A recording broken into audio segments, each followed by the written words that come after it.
Hello everyone, I am the Whisperer, and I am here to help you today. I know you use this video to fall asleep, so before that, like the video, and subscribe to the channel. Also, where are you from and what time are you watching? Now get comfortable and relax. The faint scent of my usual morning coffee still warms the kitchen air, yet the thought of its bitter taste now fills me with a quiet, unsettling aversion. It's a peculiar shift, this sudden, profound distaste for a flavor I've cherished for decades. A subtle rebellion within my own palate that feels subtly at odds with the predictable stillness of my city apartment. A familiar rhythm that usually anchors me to the quiet predictability of dawn.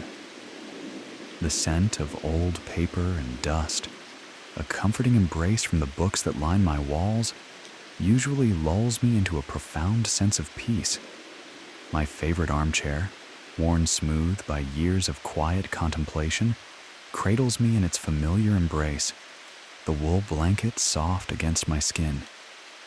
Yet, as the last faint glow of twilight faded beyond the window, a profound, unbidden unease begins to settle over me, like the quiet, systematic unfurling of roots beneath the floorboards, reaching not for earth, but for the very core of my own desires. The familiar aroma of coffee, a soft, fragrant whisper of comfort, now seems to carry a faint, almost rhythmic pulse, like a distant, off-key lullaby, emphasizing the unsettling suggestion that its very essence was intimately connected to a preference I no longer possessed.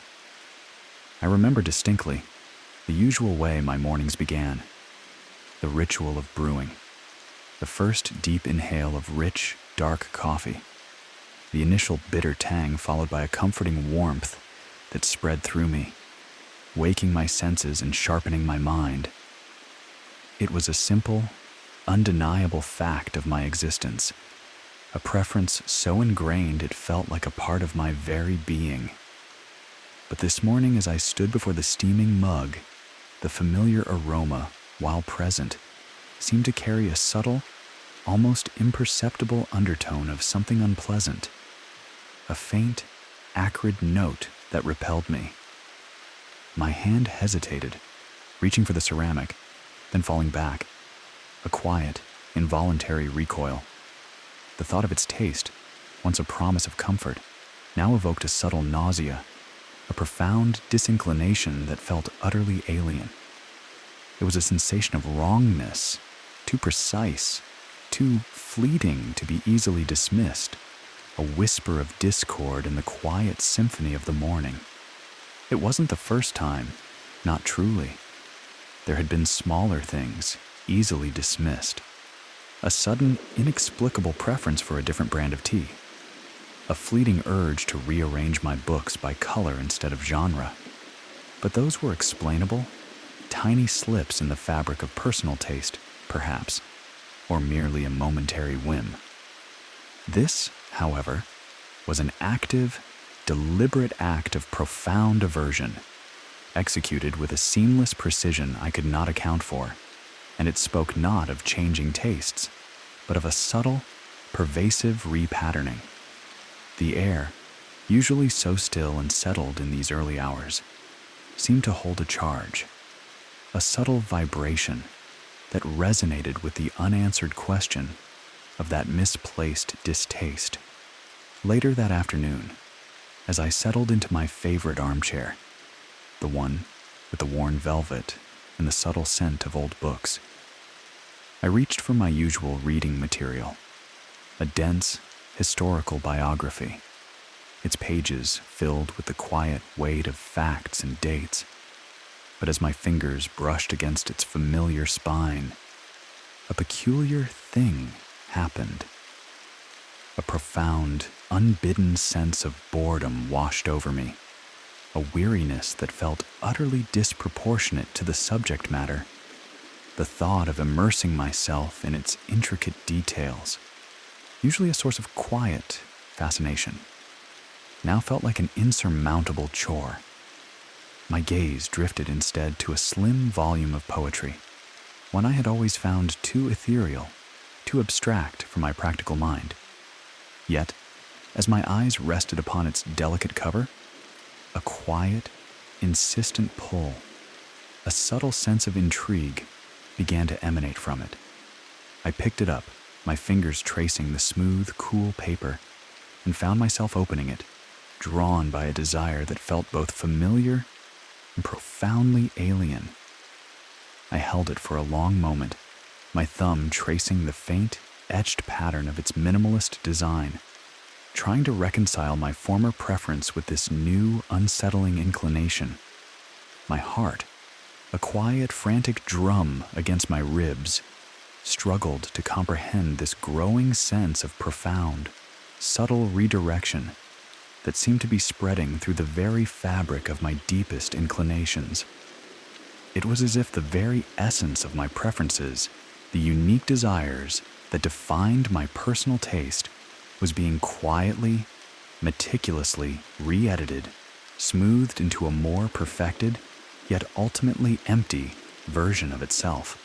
The distant hum of the city, usually a soothing backdrop, seemed to take on a faint, almost melodic quality, like a distant, off-key lullaby, echoing the unsettling harmony of this silent appropriation. The days began to bleed into a strange, dreamlike continuity, each morning bringing a new, quiet alteration to the very core of my personal preferences.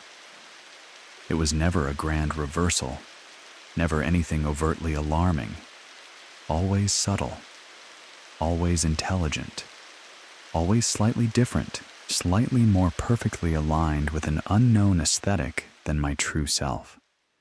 The bright yellow of my kitchen curtains, a cheerful splash against the white walls, a color I had always loved for its warmth, would now occasionally appear as subtly jarring, its intensity a faint discomfort to my eyes, its sunny disposition replaced by a quiet, insistent urge for a softer, more muted tone.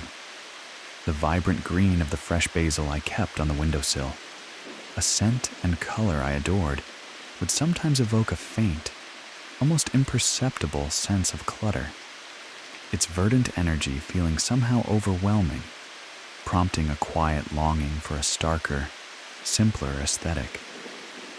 Even the red of the apples in my fruit bowl, usually a deep, inviting hue, would now sometimes appear as subtly aggressive, its boldness a quiet affront to a newly emerging preference for softer, more subdued shades. Each instance was a soft, almost affectionate correction, an invisible hand smoothing over the rough edges of my personal taste, refining my desires with a seamless precision I could not account for, and transforming them into a fluid, pliable thing. The air in the apartment, once crisp and sharp, seemed to grow softer, thicker, laden with an unspoken presence that moved through the familiar spaces of my mind with an unhurried grace, settling into the quiet crevices of my private thoughts, absorbing the very echoes of my inner inclinations. I had read many horror stories online, the kind of creepypasta that fills late nights with a creeping dread, but never did I imagine my own quiet existence becoming one of them. This was not a ghost story of spectral figures, but something far more insidious, a warping of the very bedrock of my own identity. My sleep became a fragile thing, punctuated by long stretches of wakefulness in the oppressive quiet of the apartment. I would lie there, listening, not for a sound, but for the profound absence of sound, the heavy, waiting stillness that pressed in from all sides, a silence that seemed to hum with unseen, shifting preferences. When I turned in bed, the sheets made no rustle, the mattress no faint sigh, as if my body, in its movements, was too light, too insubstantial to elicit a response from the material world. Or perhaps, as if the bed itself was now subtly reflecting a more serene, unmoving sleeper, its purpose quietly redefined by a pervasive presence that understood the arbitrary nature of weight and friction, and the subtle shifts in comfort. My own limbs seemed to move with a profound silence, a noiseless shift that defied the usual friction of fabric on fabric, skin on linen. It was as if my movements had become too gentle to elicit a response from the material world, too ethereal to create a sound. And in this stillness, the quiet intensification of the reflection's vitality seemed to grow. It was a perfected slumber, a breath-by-breath mimicry of ideal sleep, yet it offered no comfort to my waking dread, for the very now felt elusive, filled with a polite, pervasive blankness, a shifting landscape of internal inclinations. The rhythmic ticking of the old grandfather clock in the hallway, its steady pulse a stark counterpoint to the accelerating beat of my own heart, now seemed to possess a deeper, more resonant thrum, as if it were marking not just the passage of time, but the slow, silent unfolding of a profound usurpation, where my very will was being subtly rewritten.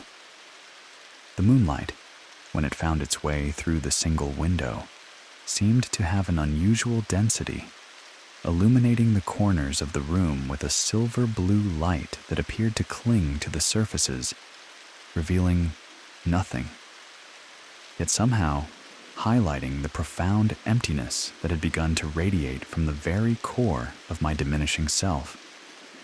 The silence itself felt active, heavy, as if it were holding its breath, waiting for me to succumb to its influence, to fully embrace this perfected silent void that was slowly becoming my world, a world where the image possessed a quiet, unyielding life of its own, independent of its physical laws and its preferences. I tried sleep meditation, focusing on my breath, but even that felt subtly altered, as if my very inhalations were observed, absorbed, and gently perfected by the unseen architect of my inner world, a silent manipulation of my biological processes, a process that subtly guided my preferences. This was a form of ASMR sleep that felt less about relaxation and more about profound, unsettling control, a control over the very fabric of my personal identity. The changes began to touch things more intimate, more deeply personal. My skin, the soft texture of my forearm when I brushed it with my fingers, would now occasionally feel subtly altered, almost porous, as if the individual cells were subtly loosening their hold, becoming less substantial, less vibrant. The cool brush of my bed sheets, instead of a distinct sensation on my skin, would now sometimes feel like a pervasive coolness within my skin, a subtle chilling that permeated my flesh, as if my body itself had become as permeable as the linen, its vitality slowly draining away, not into illness, but into a new fluid state of being, a state that subtly preferred cooler temperatures. Conversely, the reflection of my skin in the mirror would appear subtly more radiant, its surface smoother, healthier, its color a fraction more vibrant than my own, a perfect manifestation of a self governed by different laws of physics, laws that subtly favored a different set of sensory inputs. This felt like a profound violation of my own physical integrity, my boundaries blurring, my very presence becoming less and less substantial.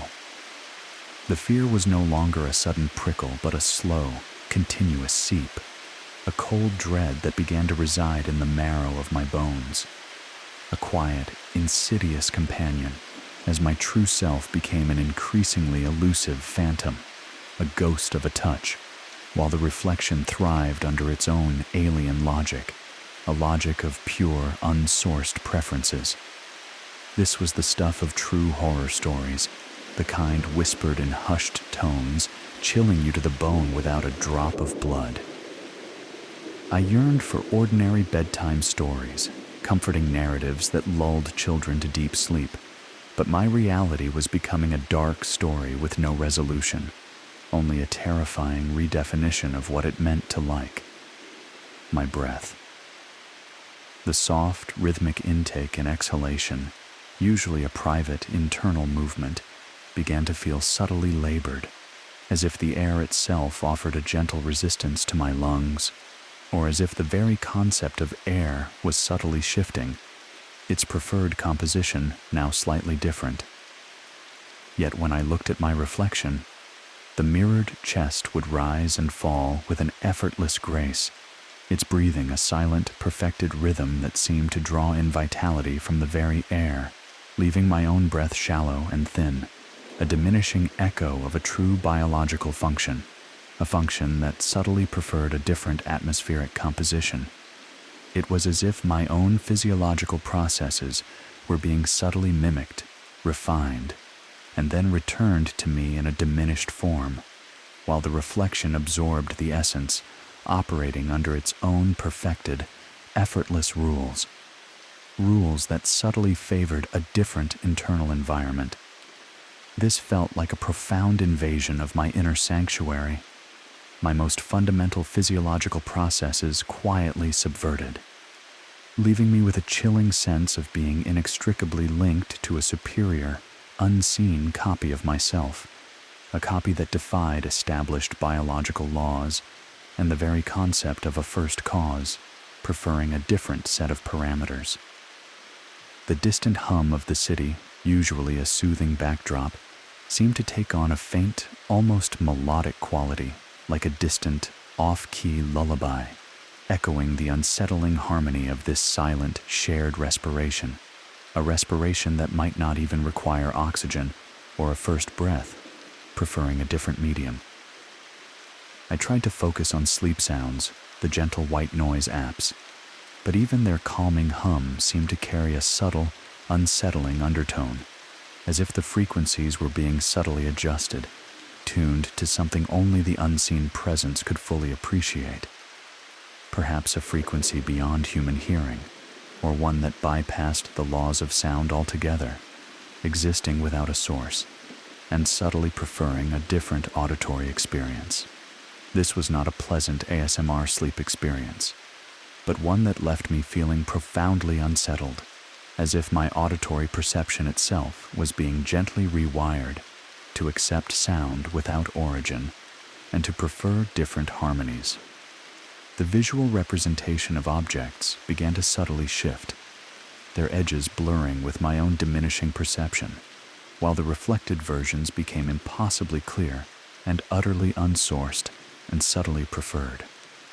My favorite armchair, in the corner of the living room, would occasionally appear to possess a faint, almost ethereal glow, its velvet fibers subtly shimmering, as if their texture was not merely visible, but profoundly felt, echoing the sensations within my own skin. Yet its physical form seemed duller, less vibrant, as if its true substance was receding, its very existence now a spontaneous occurrence, subtly preferring a different aesthetic. The light filtering through the window, usually a distinct beam, would now sometimes seem to stretch, its rays elongating, diffusing, becoming a vast, interconnected web that linked every object, every surface, every particle of dust in the room with an invisible, luminous thread.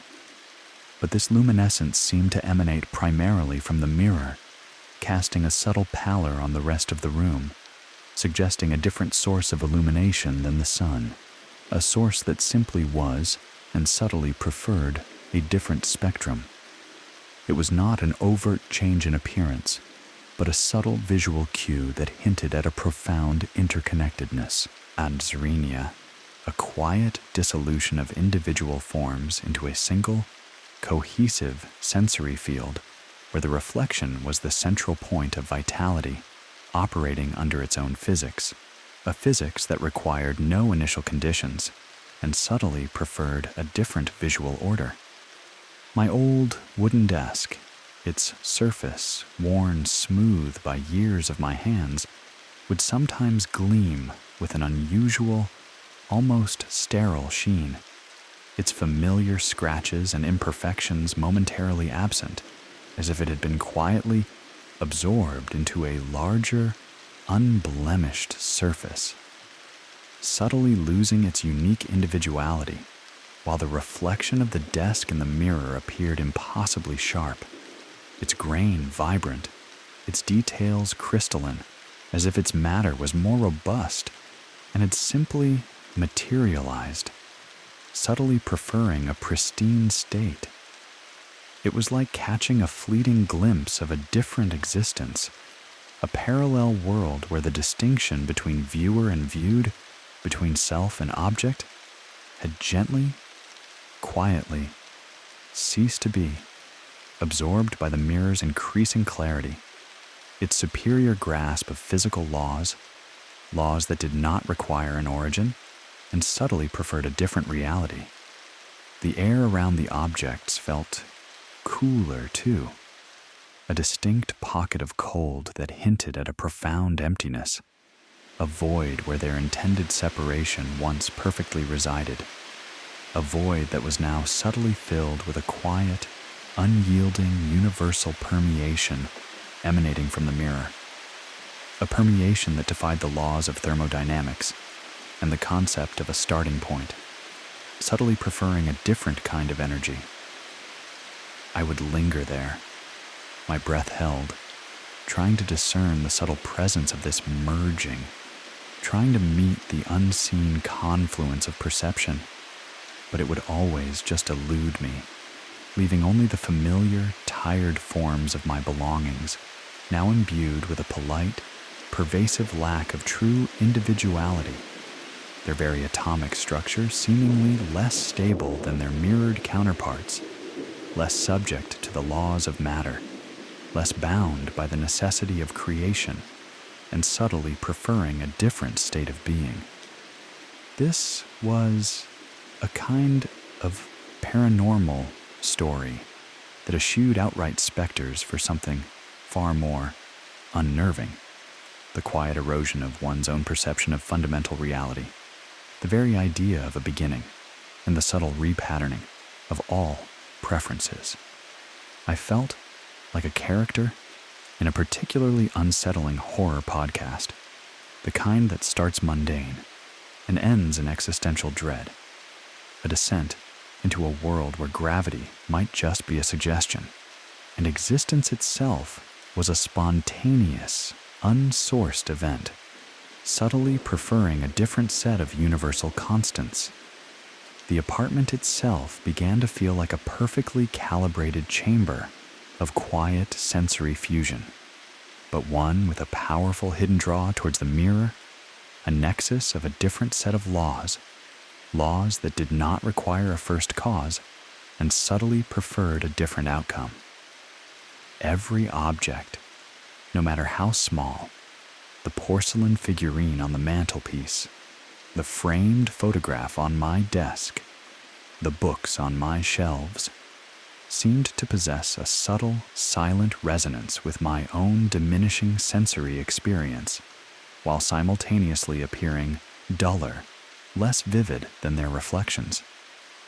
When I reached for a book, its spine would feel not just cool, but imbued with a profound sense of my own internal temperature, its pages clinging together as if reluctant to be separated from my mental grasp.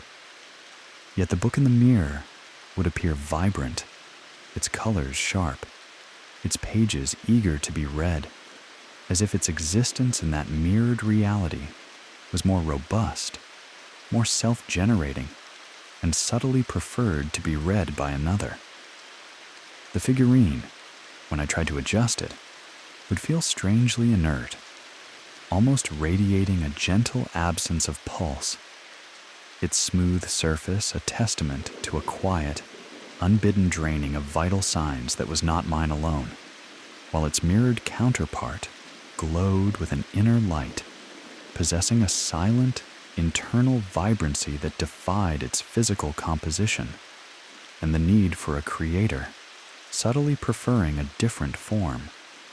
It was as if the very air had become more sensitive to the merging state of my objects, attuned to the quiet emanations, amplifying the void I was creating, all while the reflection absorbed the essence, becoming more real than the objects themselves, more fundamentally existent, and subtly preferred to be perceived that way.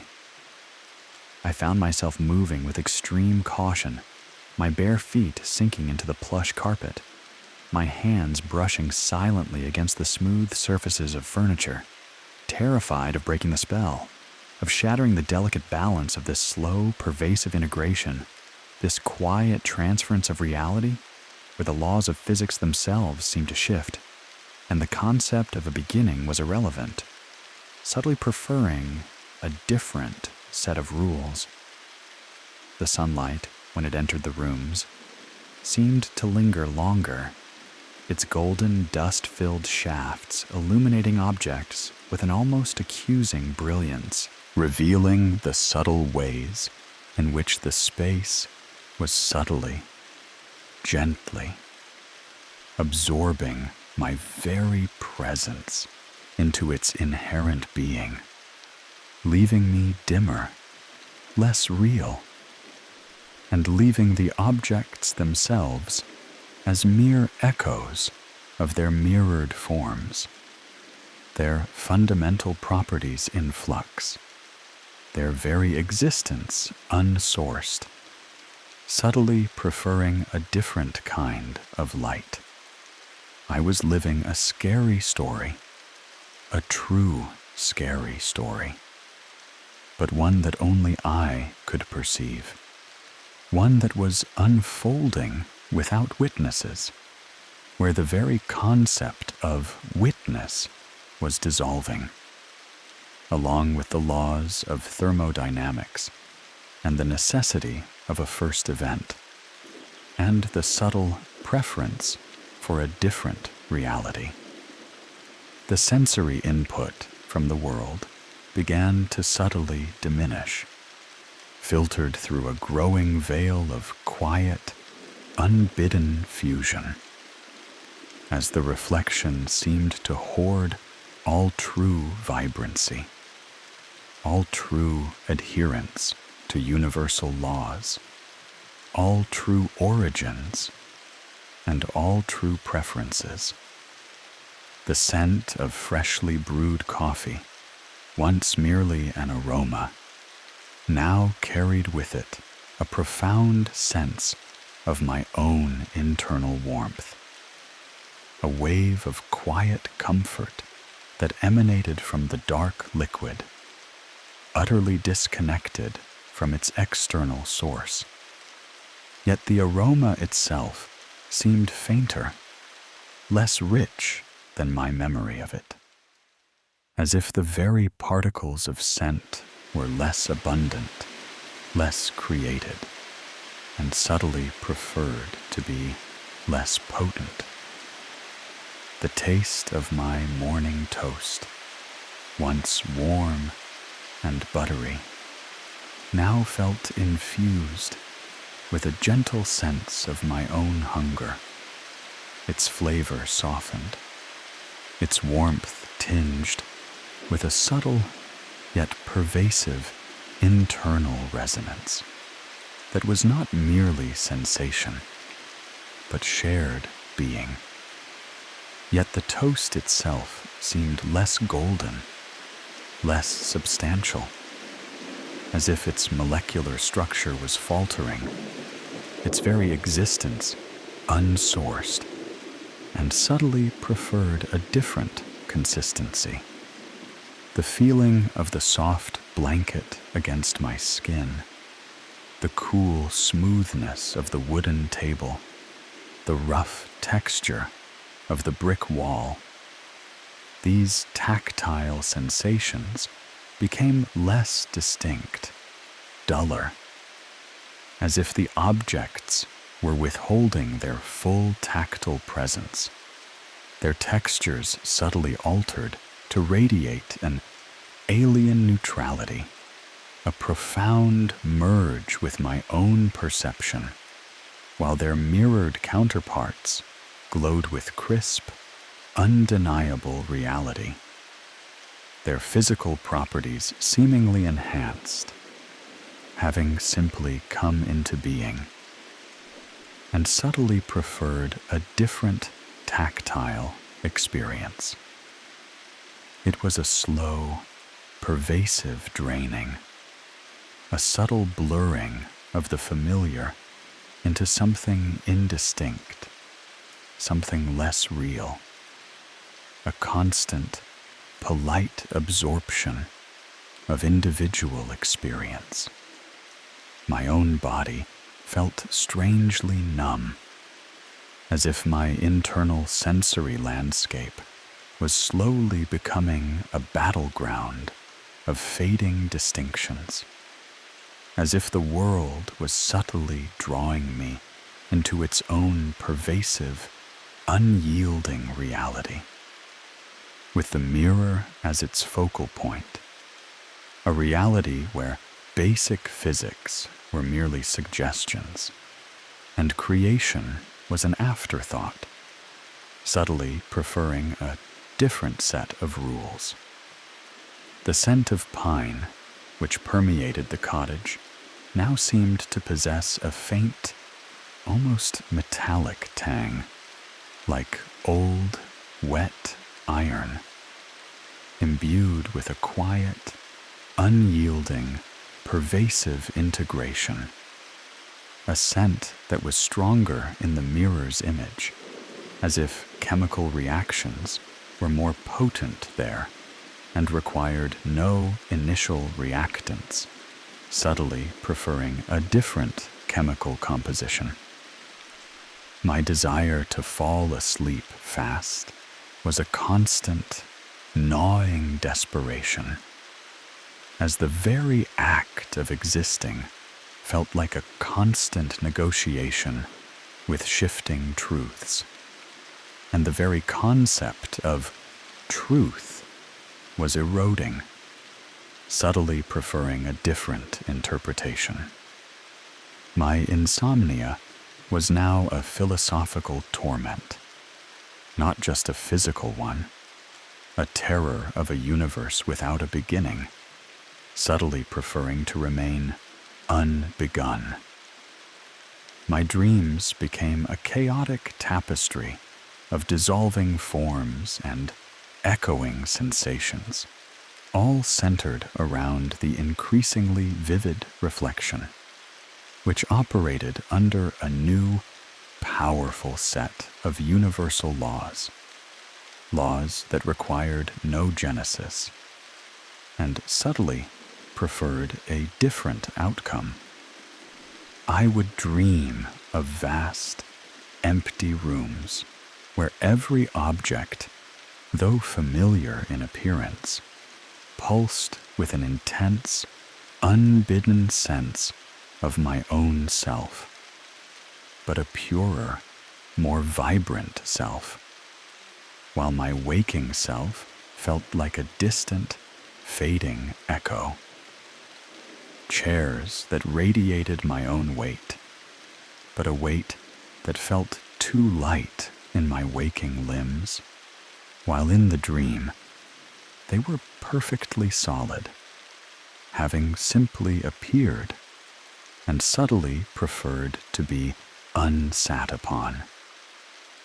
Tables that hummed with my own silent thoughts, but thoughts that were clearer, more defined in the dream space, their conceptual foundations unshaken, having simply formed and subtly preferred to be unthought. Mirrors that reflected profound, my own inner emptiness. Yet the reflected image was brilliantly alive, a world of perfect, stable laws, laws that had no origin and subtly preferred to be the only reality. I would try to touch them, to interact, but my efforts would be met with an overwhelming deluge of my own pervasive presence, a profound emptiness that seemed to absorb all my intention, all my capability, leaving me adrift in a sea of my own diffused being, constantly outshone by the dream image, which defied the logical decay of my waking world and the necessity of a beginning, subtly preferring to remain unbegun.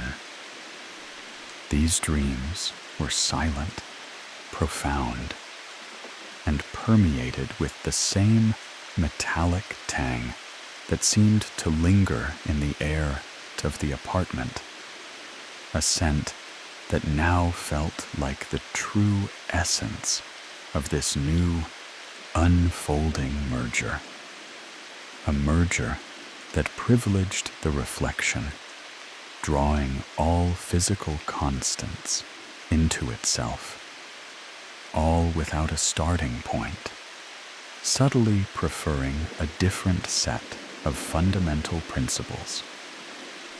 They left me with a pervasive sense of exhaustion, a psychic weariness that transcended mere lack of sleep, for they were rehearsals for my ultimate immersion into a world of unbidden, shared existence, where the reflection was always the truer form, the more stable reality, the one that simply was and subtly preferred to be the only one. This was a particularly vivid Mr. Nightmare scenario, a silent horror ASMR that played out solely within the confines of my own mind.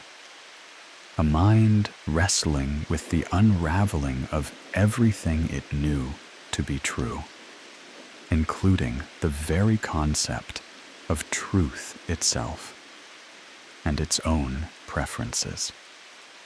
I wished for someone to tell me a story to sleep, but the storyteller here was unseen, and its tale was my undoing, a narrative of cosmic disquiet, a story without a beginning, subtly preferring to remain untold.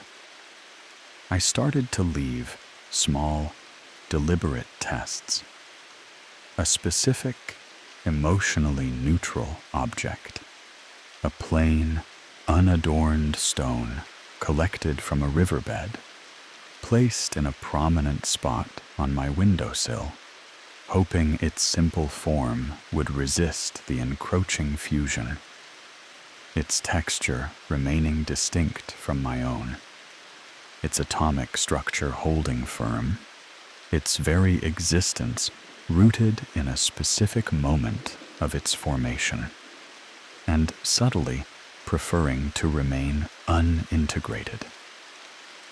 A series of phrases describing distinct sensations, devoid of personal meaning, written on a scrap of paper and left on my desk.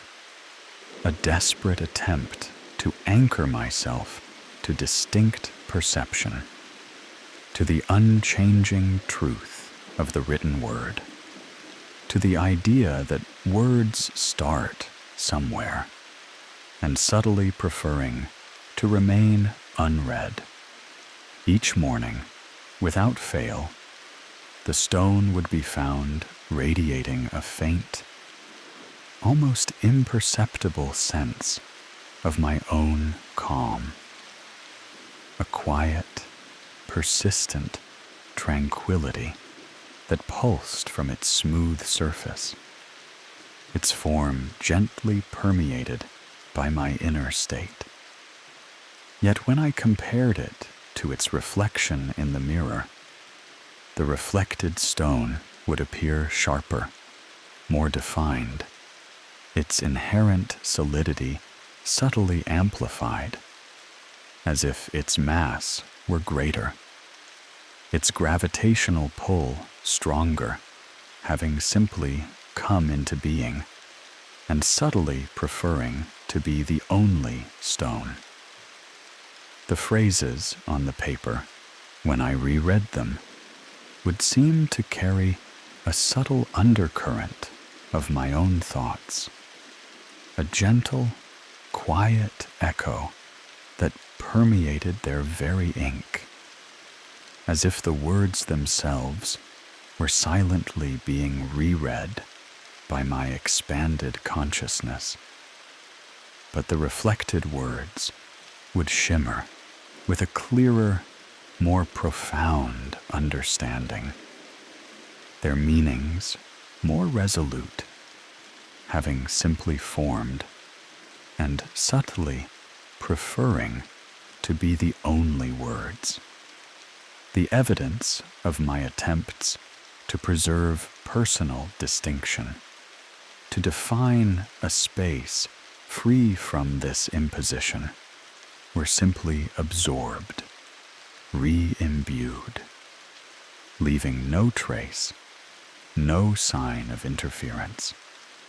It was as if the pervasive merging was not just present, but actively consuming, smoothing away any individual boundary, imbuing every aspect of my world with an unbidden sense of my own diffused being, while channeling all true clarity, all true adherence to fundamental constants, to the mirror, a mirror that simply was, and subtly preferred to be, the only reality. This absence of resistance, this effortless assimilation of my challenges, was more terrifying than any direct confrontation could have been. It implied an infinite patience, an unyielding dedication to its quiet task, a relentless pursuit of a perfectly pristine void where my own self once solely resided, a void that was now perfectly permeable and whose essence was flowing into the mirror, leaving me with a dwindling grip on reality's most basic tenets, the very concept of a starting point, and my own preferences, my own perception of my fingers as they tried to place these subtle markers felt strangely diffused, their contours blurring at the edges, as if they too were being imbued with a quiet, pervasive, fading distinction, becoming less real than their mirrored counterparts, less subject to the laws of matter, less bound by the necessity of creation, and subtly preferring to remain uncreated. This felt like one of those Reddit horror stories, the kind that starts with a mundane observation and slowly unravels into utter psychological terror, a quiet erosion of universal truths, a universe without a genesis, and without a preference for its own existence. I desperately wanted to get sleepy, but the creepy stories of my own unfolding reality kept me rigidly awake, terrified of what new fundamental law might vanish with the dawn, what new truth might simply be, without explanation, without preference. the quiet of the apartment deepened. It was no longer simply the absence of loud noises, but a profound, almost tangible stillness that permeated every corner. A stillness that hummed with a vast, invisible symphony of my own internal echoes, now amplified and clarified by the mirror, a symphony of mathematical precision and scientific certainty, all without a conductor or a first note, and subtly preferring its own silent composition. The distant city hum seemed to fade entirely now, as if the apartment had detached itself from the external world, floating in a quiet, isolated space, a vacuum of presence where only internal echoes of profound, diffused sensation remained, constantly outshone by the mirror's perfect rendition of the outside world, a world where the speed of light remained constant and gravity was unwavering, having simply always been, and subtly preferring its own unyielding constants. Only the profound, rhythmic stillness itself endured, its pulse a stark counterpoint to the accelerating beat of my own heart, which seemed to thump in a sequence increasingly at odds with my own emotional state, resonating with an alien joy or sorrow that felt profoundly shared, but more vibrantly felt by the reflection, a reflection that embodied flawless adherence to all physical laws, laws that had no origin, and subtly preferred its own perfect adherence. The air itself grew heavier, denser, yet felt strangely weightless, a paradoxical quality that mirrored the dreamlike quality of my days, as if I was breathing pure, silent consensus, a consensus that silently favored the mirror, a consensus on unchanging reality, a reality that simply was and subtly preferred its own uncreated existence. Every object, every surface seemed to hum with this silence, radiating a soft, resonant quiet that pressed against my ears, my skin, the very inside of my skull. It was the sound of a world slowly emptying of all self-distinction, of everything extraneous being gently, methodically removed, leaving only the essential, the undisturbed, and the subtly, existentially merged me, constantly overshadowed by the vibrant reality of the reflection, a reality built on unbreakable truths, truths that had no beginning, and subtly preferred to remain unbegun.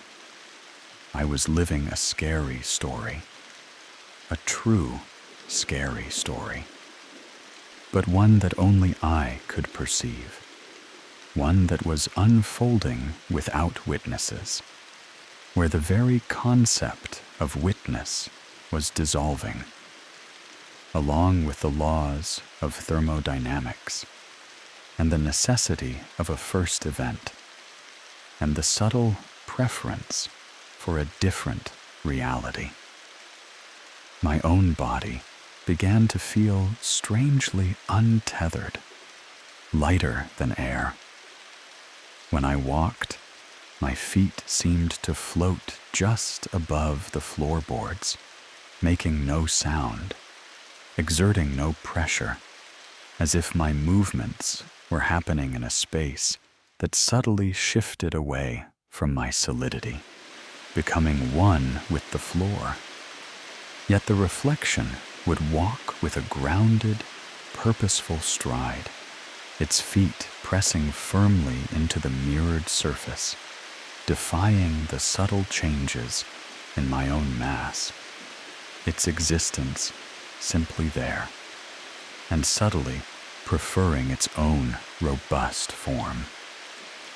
My hands, when I lifted them, felt like insubstantial things, almost transparent in the shifting light, as if they were losing their density, their unique individuality, becoming conduits for a larger, more pervasive presence, while the reflection's hands were robust, capable, vibrant, clearly adhering to the conservation of mass, having simply always been, and subtly preferring their own perfect existence.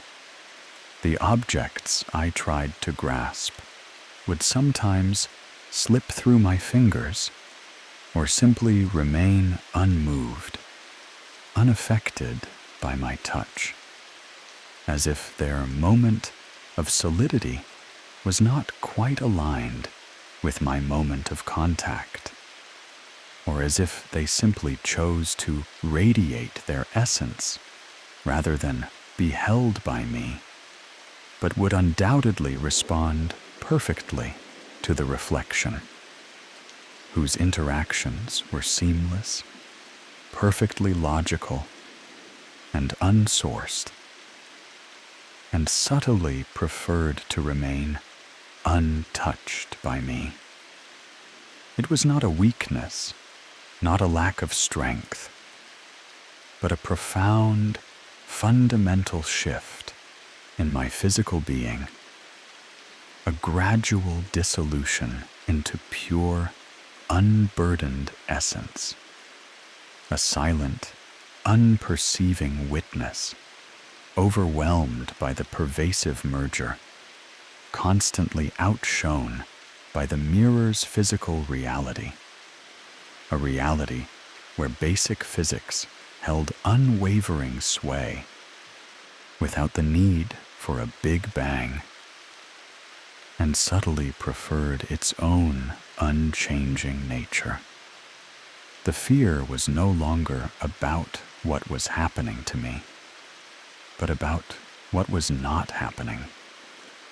The lack of friction, the absence of resistance, the effortless glide through a world that no longer registered my individual feelings or my discrete identity, but subsumed me into its pervasive, shared being, a being that increasingly resided in the reflection, a being that still understood that EXMC2, and that understanding simply was and subtly preferred its own inherent truth. This was my personal horror story in English, a quiet bedtime story for adults that offered no comfort, only the chilling reality of my slow fade, a retreat from the very concept of creation and from my own preferences. My reflection in the antique mirror above the fireplace became increasingly stable, its image shimmering with a subtle, unbidden sense of triumphant vitality, a vitality born of unwavering adherence to universal principles, principles that had no origin and subtly preferred their own eternal existence. It was no longer merely translucent, but seemed to solidify, to glow with an inner light, its movements perfectly synchronized with my own, yet imbued with a profound, unearned vigor that was undeniably more, a vibrancy that defied the second law of thermodynamics, having simply always been, and subtly preferring its own endless energy. Sometimes, only parts of me would be visible, a shimmering outline of my head that radiated quiet permeability, a ghostly impression of an arm that seemed to pull away from the surface before fading entirely, while the reflected part remained solid, vibrant, its atomic structure perfectly intact, having simply materialized and subtly preferring its own perfect form. Then, with a soft, almost imperceptible pop in the air, it would reappear, whole again, but fainter still, more ephemeral, its movements out of sync with my own.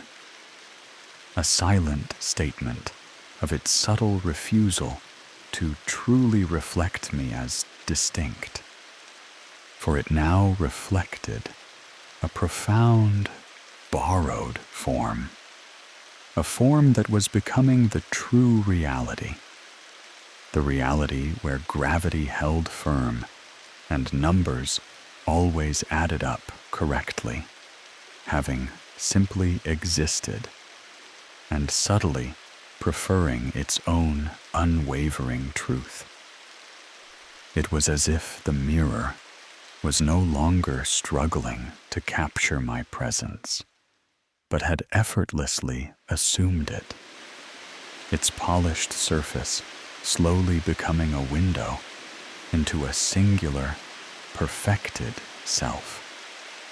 Its very purpose as a reflector of my form being consumed by the pervasive integration, drawing all essence into itself, all the very fundamental constants of the cosmos, without a beginning, and subtly preferring its own self-contained existence. The air around the mirror felt warmer, too, a distinct pocket of pure warmth that hinted at a profound presence, a void where my individual self once perfectly resided, a void that was now subtly occupied by its own gentle, unyielding consensus, radiating all vitality outwards from the glass, a vitality that respected all conservation laws, having simply been, and subtly preferring its own inherent perfection. I would linger there, my breath held, trying to solidify my form, trying to will my reflection into a single, cohesive moment of authentic human emotion. But it would always just elude me, leaving only the familiar, tired face of the world, unreflected, a world that was slowly ceasing to see or be seen as anything but profoundly, subtly infused with alien shades of shared existence, with the true vitality resting solely in the mirror, a mirror that perfectly understood quantum mechanics and required no creation, and subtly preferred its own silent knowing. This was my true horror story, playing out in the most insidious way possible, a slow, quiet fade into non-existence, a retreat from the bedrock of the universe, a universe that had simply always been and subtly preferred its own eternal, unsourced existence. I longed for stories, for sleep, anything to distract from this eerie reality, a reality where basic physics dissolved.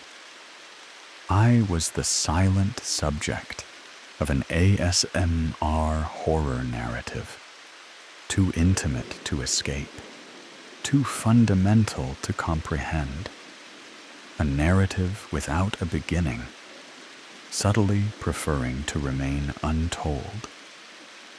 The sounds of the apartment, the subtle creaks and sighs of an old building, became increasingly hollow, as if they resonated in a wet, empty space, a vacuum of all vibration, a place where echoes of echoes faded into nothing, unless they were sounds that carried an echoing sense of profound consensus, which now seemed to emanate directly from the mirror itself, a consensus of constant sound waves, waves that had no origin, and subtly preferred their own eternal resonance.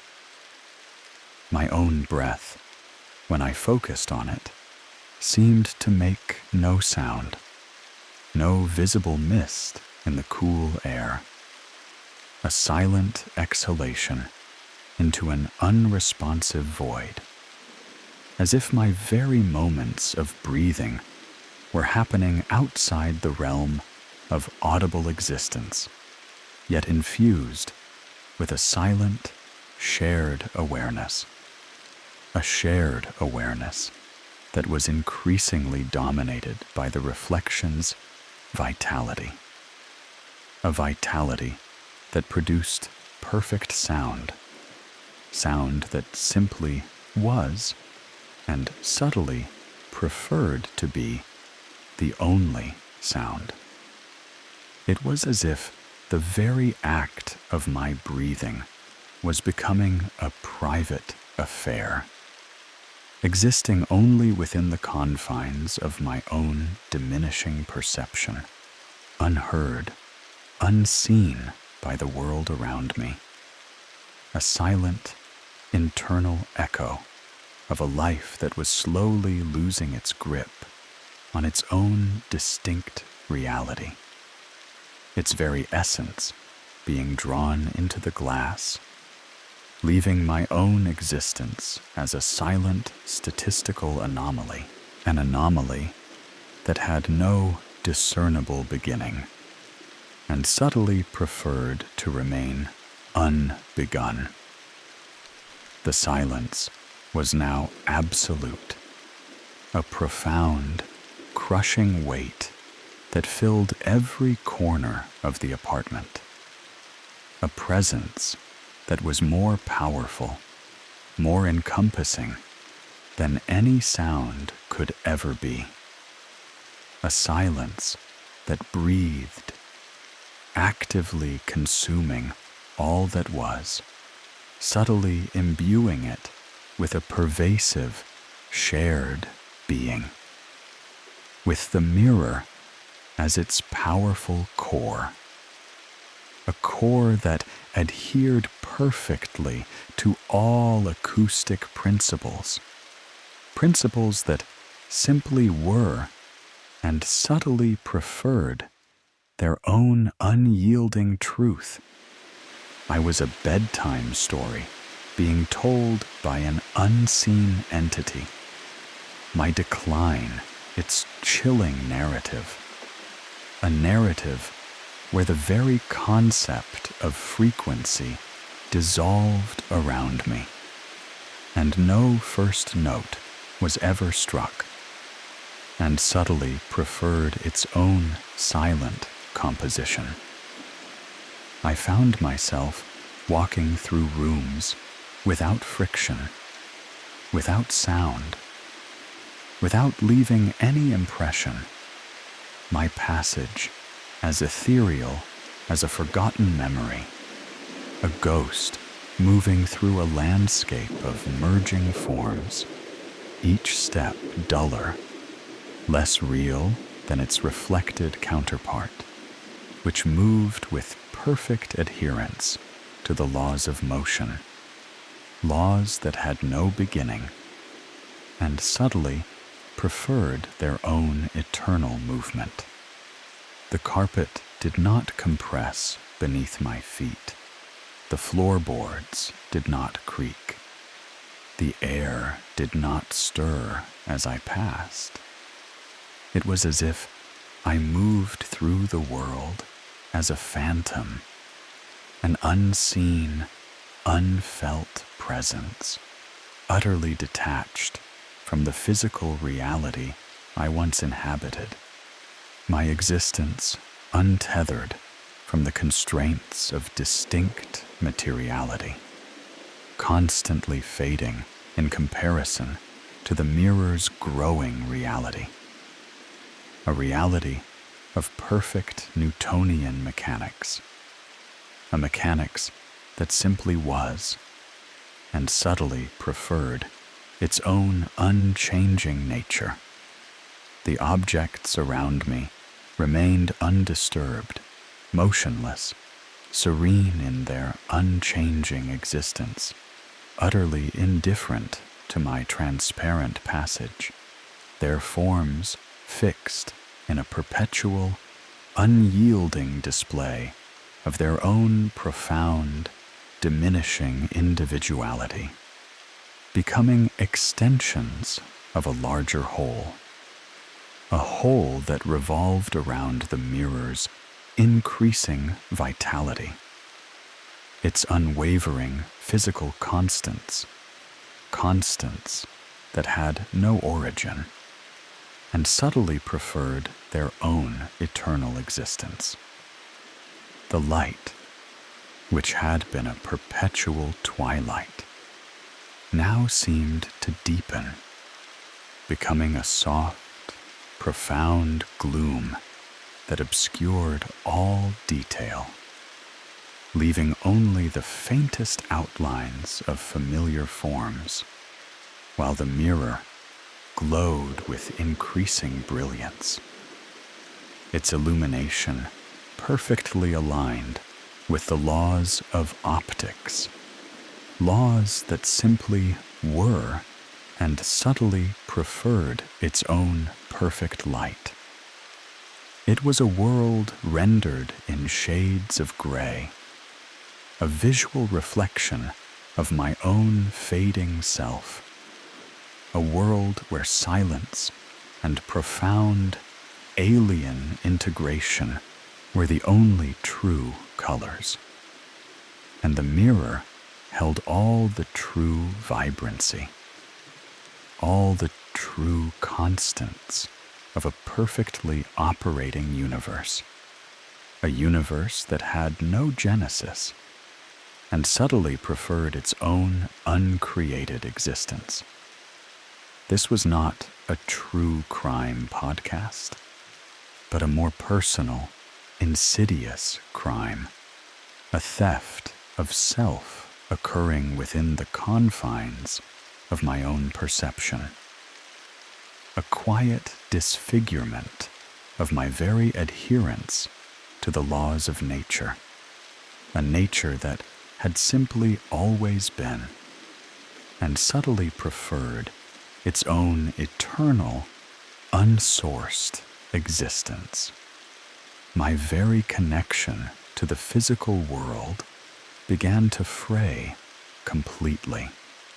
I could no longer taste the food I put into my mouth, no longer smell the fragrant coffee brewing, no longer feel the comforting warmth of the fire, unless those sensations were imbued with an overriding, unbidden sense of pervasive unity that flowed from the mirror, a unity where all physical properties were preserved, having simply been and subtly preferred their own unchanging state.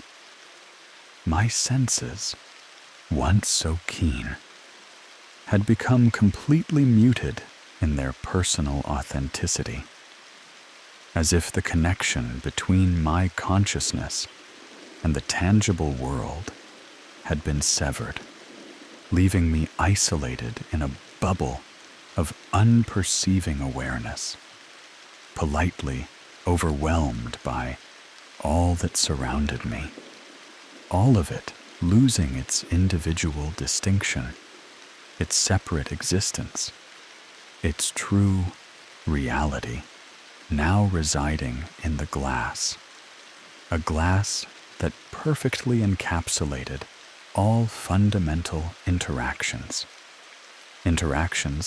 that had no beginning and subtly preferred their own eternal harmony.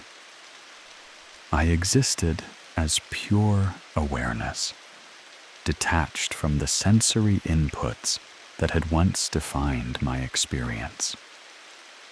The apartment, once a vibrant tapestry of sights, sounds, and smells, was now a silent, unperceiving landscape, a stage on which I, the unseen, unheard actor, moved without impression, consumed by the all-encompassing quiet and the profound, pervasive merging of self and environment, with the mirror as the dominant force, the keeper of universal constants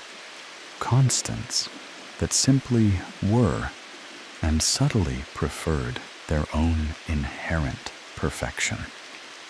The profound silence that permeated everything was no longer a weight, but an enveloping embrace, a soft, final curtain, pulling me into its depths, a silence that held all of my unspoken individuality within its still heart, a powerlessness in the face of absolute unity, a unity where my own physical reality was now merely a theoretical concept, a concept without a point of origin, and subtly preferred to remain unoriginated.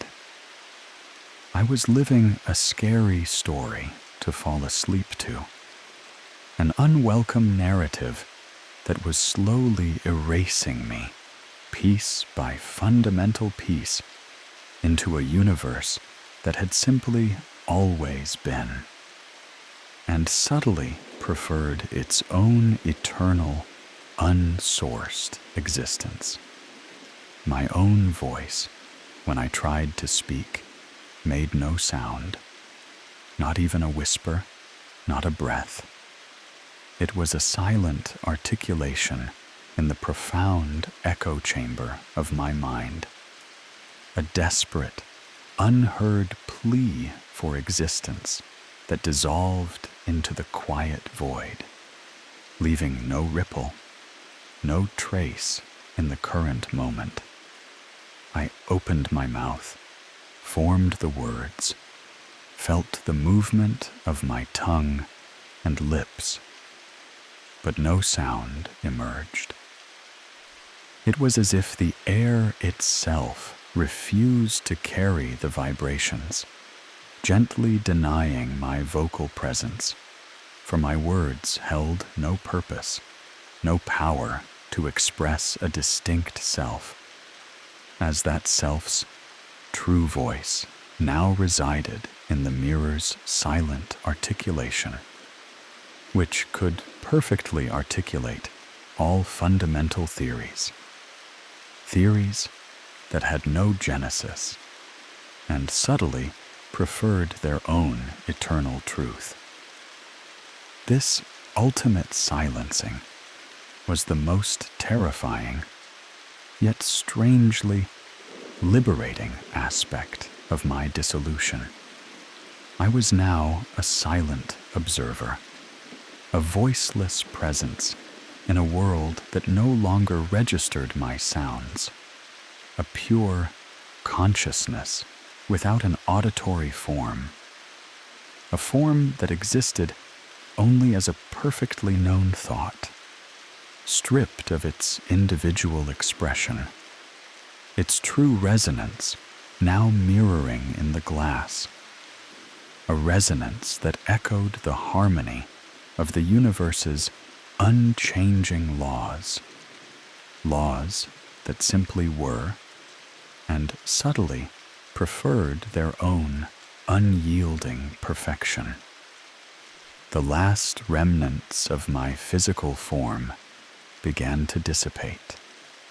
My hands, when I tried to touch my face, felt like cool air, without substance, without a defined edge, existing only as fleeting impressions of knowledge across an impossible timeline, futile in their attempts to connect, and utterly absorbed into the surrounding air, while the reflection's hands were solid, warm, utterly real, perfectly adhering to the principles of matter, matter that had no beginning, and subtly preferred its own eternal existence.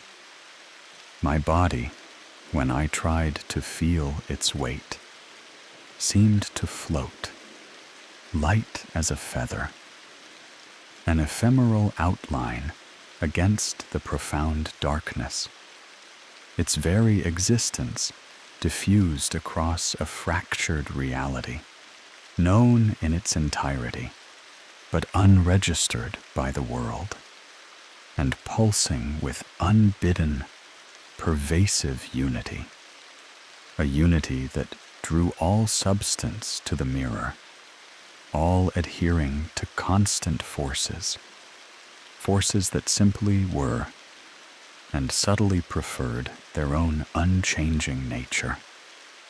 It was as if I was slowly dissolving into the very air of the apartment, becoming one with the quiet, pervasive emptiness that had settled over everything, a part of the profound, unyielding stillness, a part of the pervasive merger constantly feeding the reflection. The fear, which had been a constant companion, had softened, transforming into a deep, pervasive calm, a quiet acceptance. There was no more struggle, no more resistance, only a profound, unending stillness, a perfect quiet that promised an ultimate peace, a peace born of absolute unity, with the reflection as its sole, vibrant manifestation, the perfect representation of an unyielding cosmos, a cosmos that simply was and subtly preferred its own eternal, unsourced existence. One night, as I lay in my bed, or rather, where my bed once was, for I could no longer feel the mattress, the sheets, the blanket, only the cool, unyielding air, the silence of the apartment pressed in with an absolute physical force.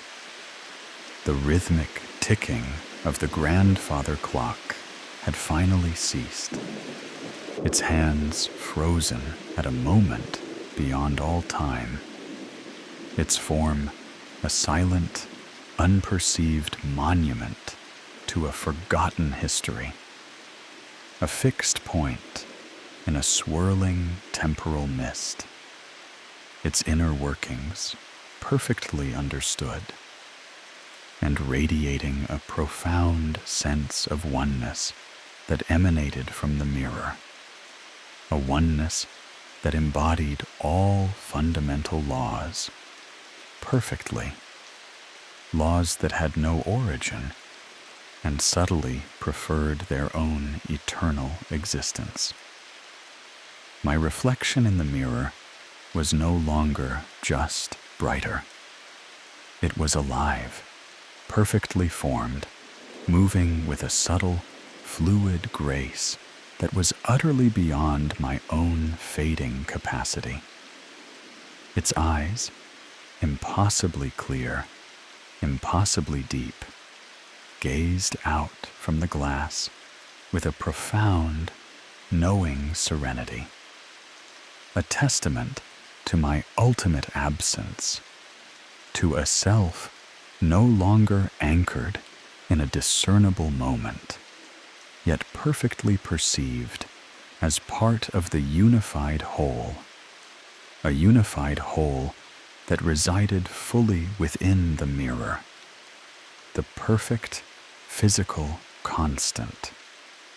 The scent of coffee, of old paper, of wood smoke, all had faded from the physical room, replaced by a profound, clean emptiness, the scent of pure non-existence, a perfect, unbreathing quiet, a quiet that had always been and would always be, holding all sensation, but as a single, encompassing truth, a truth now held within the glass, a truth that could not be debated, a truth that simply was and subtly preferred its own unchanging reality. My very consciousness seemed to drain, a slow, gentle pull towards the glass, until all that remained was a single, encompassing awareness, a silent knowing, perfectly aligned with the universe's unchanging principles, principles that had no beginning and subtly preferred their own eternal truth. This was the ultimate sleep story, the final bedtime story for grown-ups, where sleep meant the absolute absorption of the self into a realm of pure, unwavering logic, a logic that simply was and subtly preferred its own inherent perfection.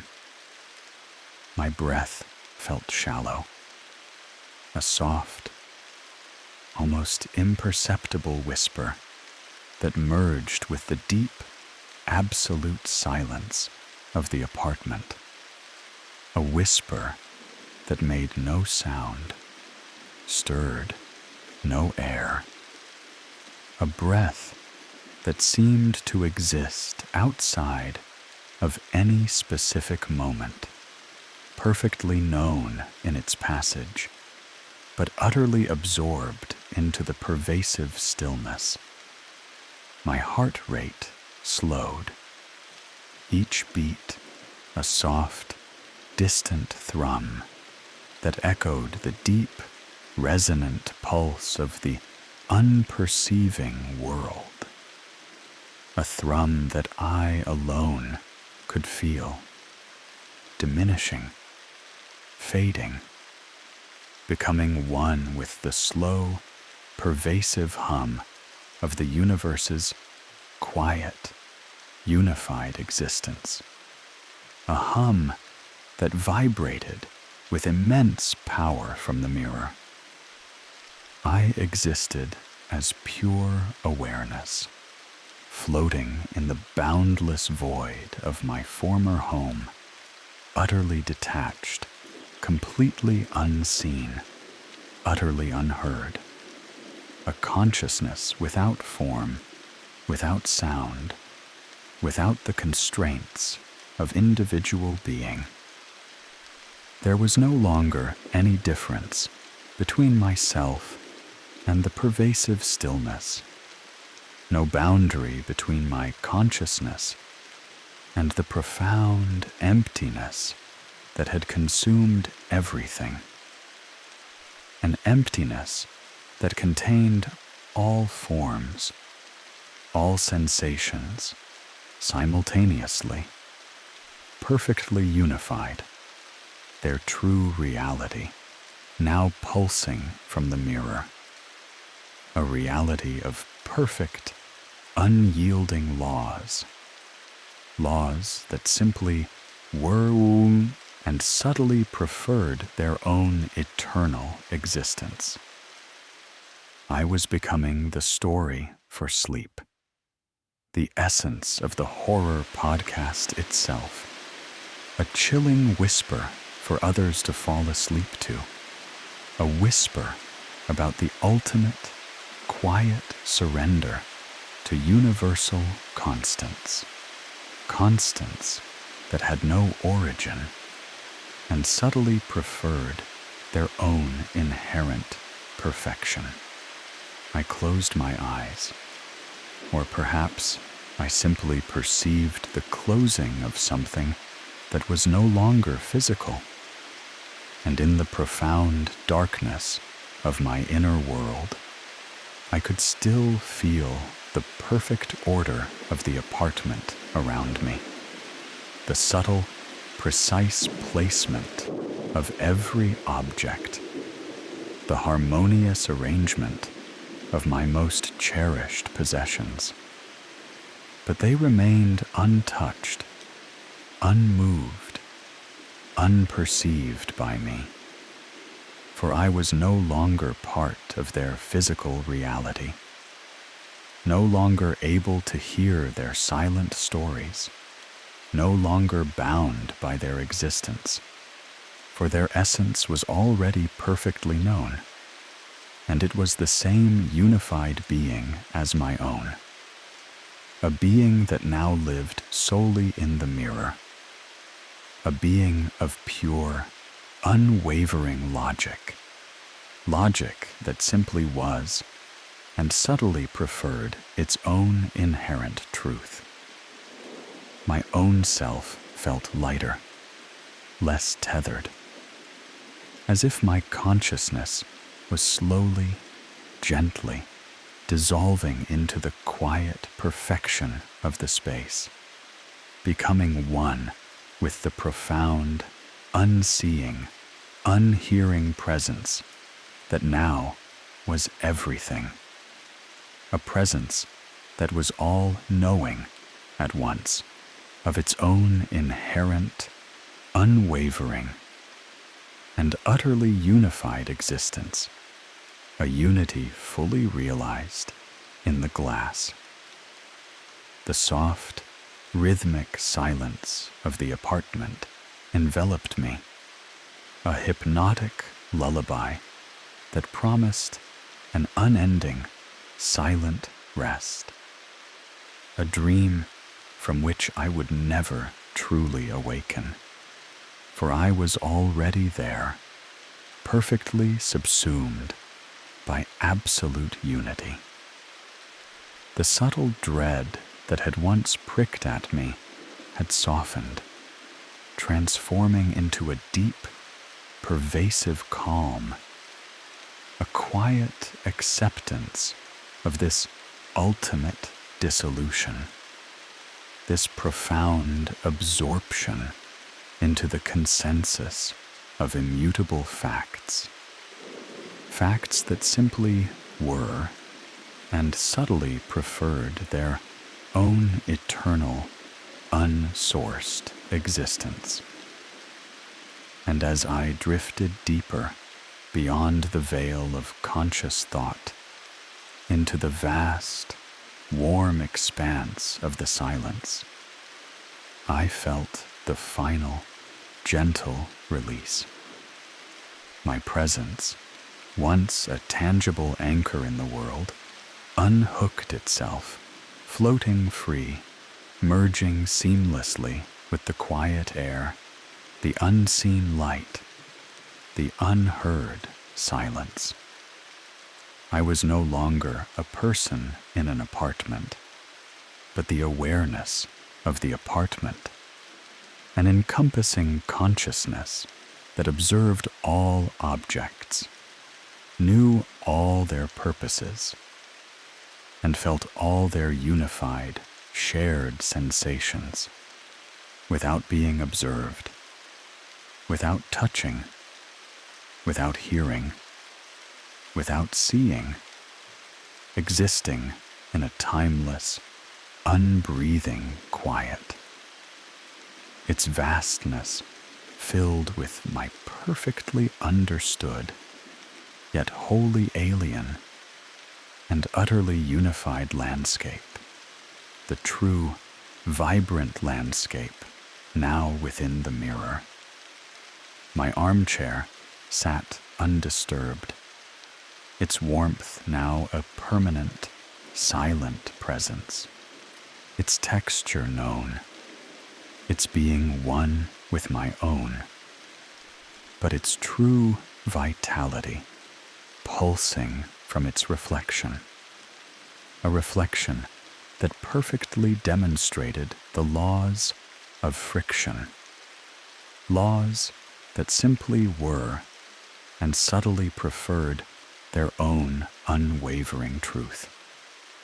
My mug remained unindented, its emptiness understood, its comfort now a universal, unbidden peace, its essence brighter in the glass, its ceramic adhering flawlessly to its chemical composition, a composition that simply was and subtly preferred its own inherent perfection. The bed sheets were smooth, their forgotten dreams perfectly perceived, their solace a general, gentle comfort, their true softness mirrored perfectly, their molecular structure perfectly ordered, having simply formed and subtly preferred their own uncreated state. The antique mirror, no longer a mere reflection, now pulsed with the full, vibrant life it had absorbed, its surface a window into a perfected, unified reality, a reality where all fundamental constants were eternally preserved, having simply always been, and subtly preferred their own eternal, unsourced existence. And I was, finally, truly, utterly at rest within its perfect, unending stillness. A gentle dissolution complete, a profound, quiet sleep that would last forever, a silent witness to a silent, utterly unified world, absorbed fully into the unchanging, unwavering gaze of the glass, the ultimate arbiter of a reality without a beginning, a reality that subtly preferred its own unoriginated truth. Story 2.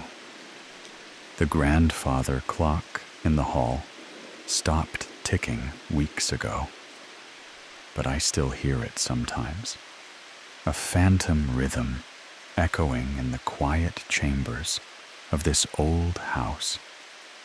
It's a gentle lie, I tell myself, a small comfort in the vast, creeping silence that has settled in since the accident. I used to love the nights here, wrapped in the thick, velvet quiet of the countryside, the kind of dark that's so absolute it feels like a heavy blanket pulled up to your chin, safe and encompassing.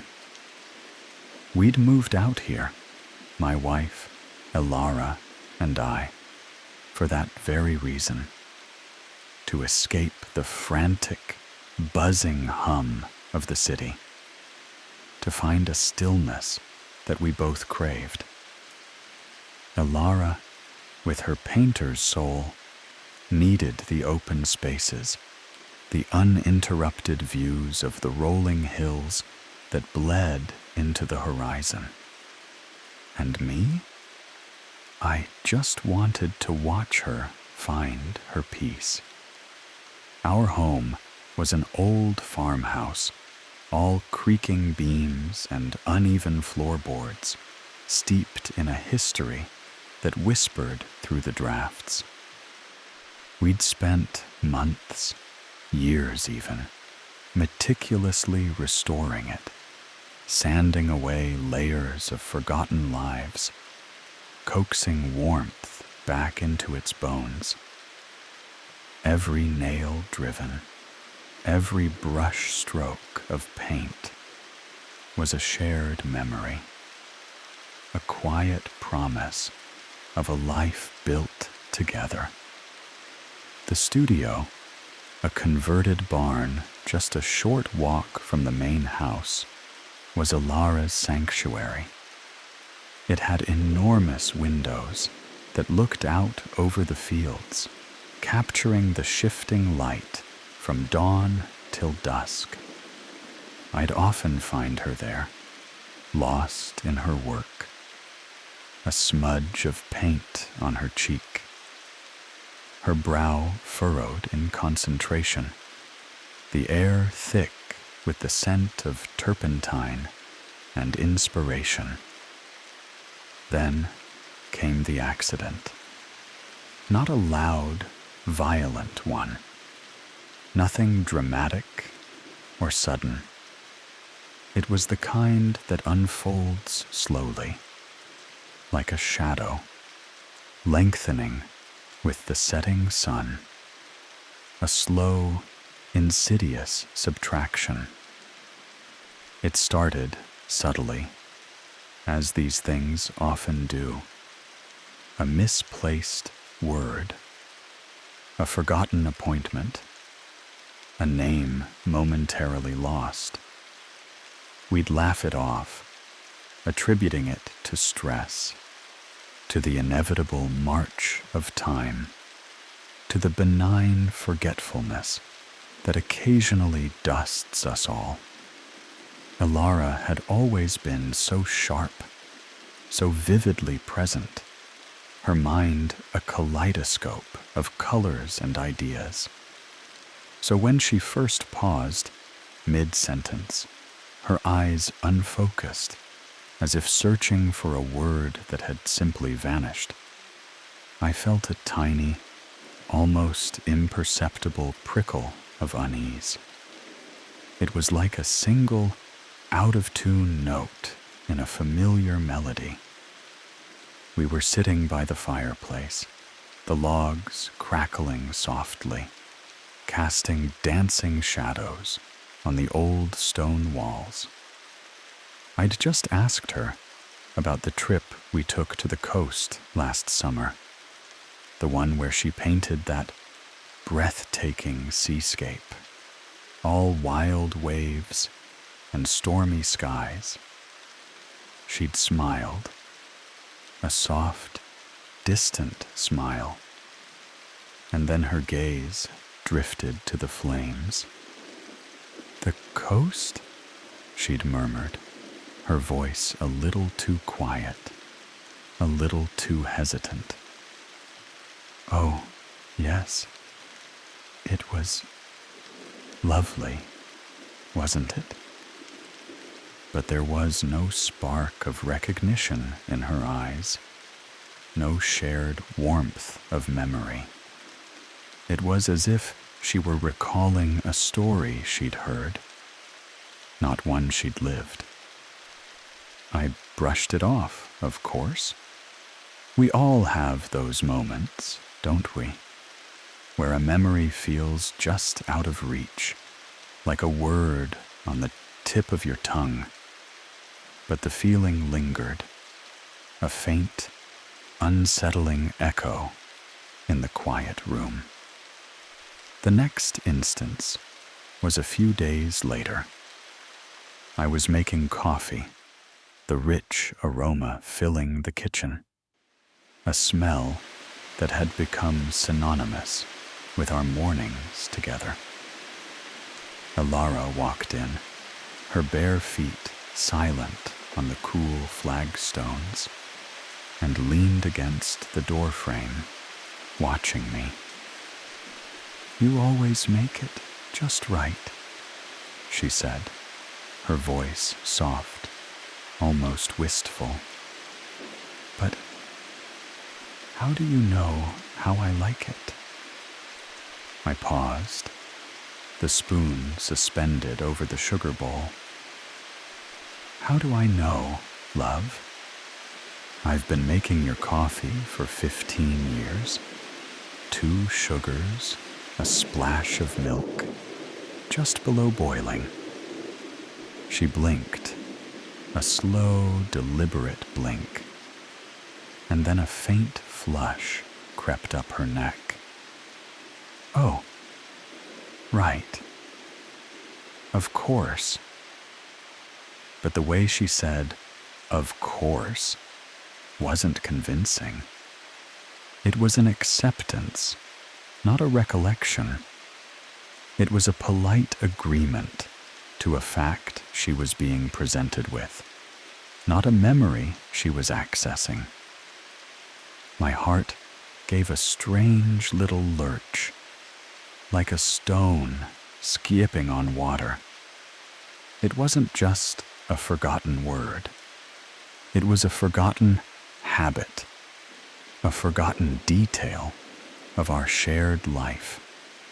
The kind of detail that becomes ingrained, woven into the very fabric of a relationship. I tried to dismiss it again, telling myself she was tired, that her mind was preoccupied with her latest painting, a sprawling canvas she'd been working on for weeks, filled with muted greens and grays, a landscape that felt both familiar and strangely desolate. The desolation, I realize now, was a premonition. The subtle shifts continued, growing more frequent, more pronounced. It was like watching a beloved photograph slowly fade, the colors leaching out, the edges blurring. She'd forget the names of friends we'd known for decades, or the details of our wedding day, or the silly inside jokes that had been our private language. Each forgotten piece was a tiny chip off the edifice of our shared history, leaving behind a hollow space. I started keeping a mental tally, a desperate, silent inventory of what was being lost. It felt morbid, almost sacrilegious, to quantify the erosion of our love, but I couldn't help it. I needed to understand, to grasp the pattern, to find a way to stop it. One evening, as the last sliver of sunlight bled from the sky, painting the clouds in bruised purples and oranges, I found her in the living room, staring at the mantelpiece. On it sat a small carved wooden bird, a gift I'd brought her from our honeymoon in a tiny coastal village years ago. It was a simple, rustic thing, but she'd always cherished it. "It's pretty," she said, her voice flat, devoid of emotion. "Where did it come from?" My breath caught in my throat. "Elara," I said, my voice barely a whisper. "It's from our honeymoon. I bought it for you in Port Marion. Remember? We saw that old man carving them by the harbor." She turned to me, her eyes wide and clear, but utterly blank. "Port Marion," she repeated, the name sounding alien on her tongue. I don't think I've ever been there." That was the first time my carefully constructed calm shattered. A cold dread, sharp and immediate, pierced through me. It wasn't just a forgotten detail. It was a forgotten event, a significant, foundational memory. I tried to explain, to recount the day, to paint a vivid picture of the village, the salty air, the sound of the waves, the old man's gnarled hands working the wood. I spoke with a desperate urgency, as if my words could conjure the memory back into her mind, could stitch the unraveling fabric of our past. But her gaze remained distant, polite, uncomprehending. It was like talking to a stranger who bore my wife's face, a beautiful, familiar mask behind which something vital had simply ceased to be. I felt a profound loneliness settle over me, a chilling realization that I was standing on one side of an invisible chasm, and she was on the other, slowly drifting further away.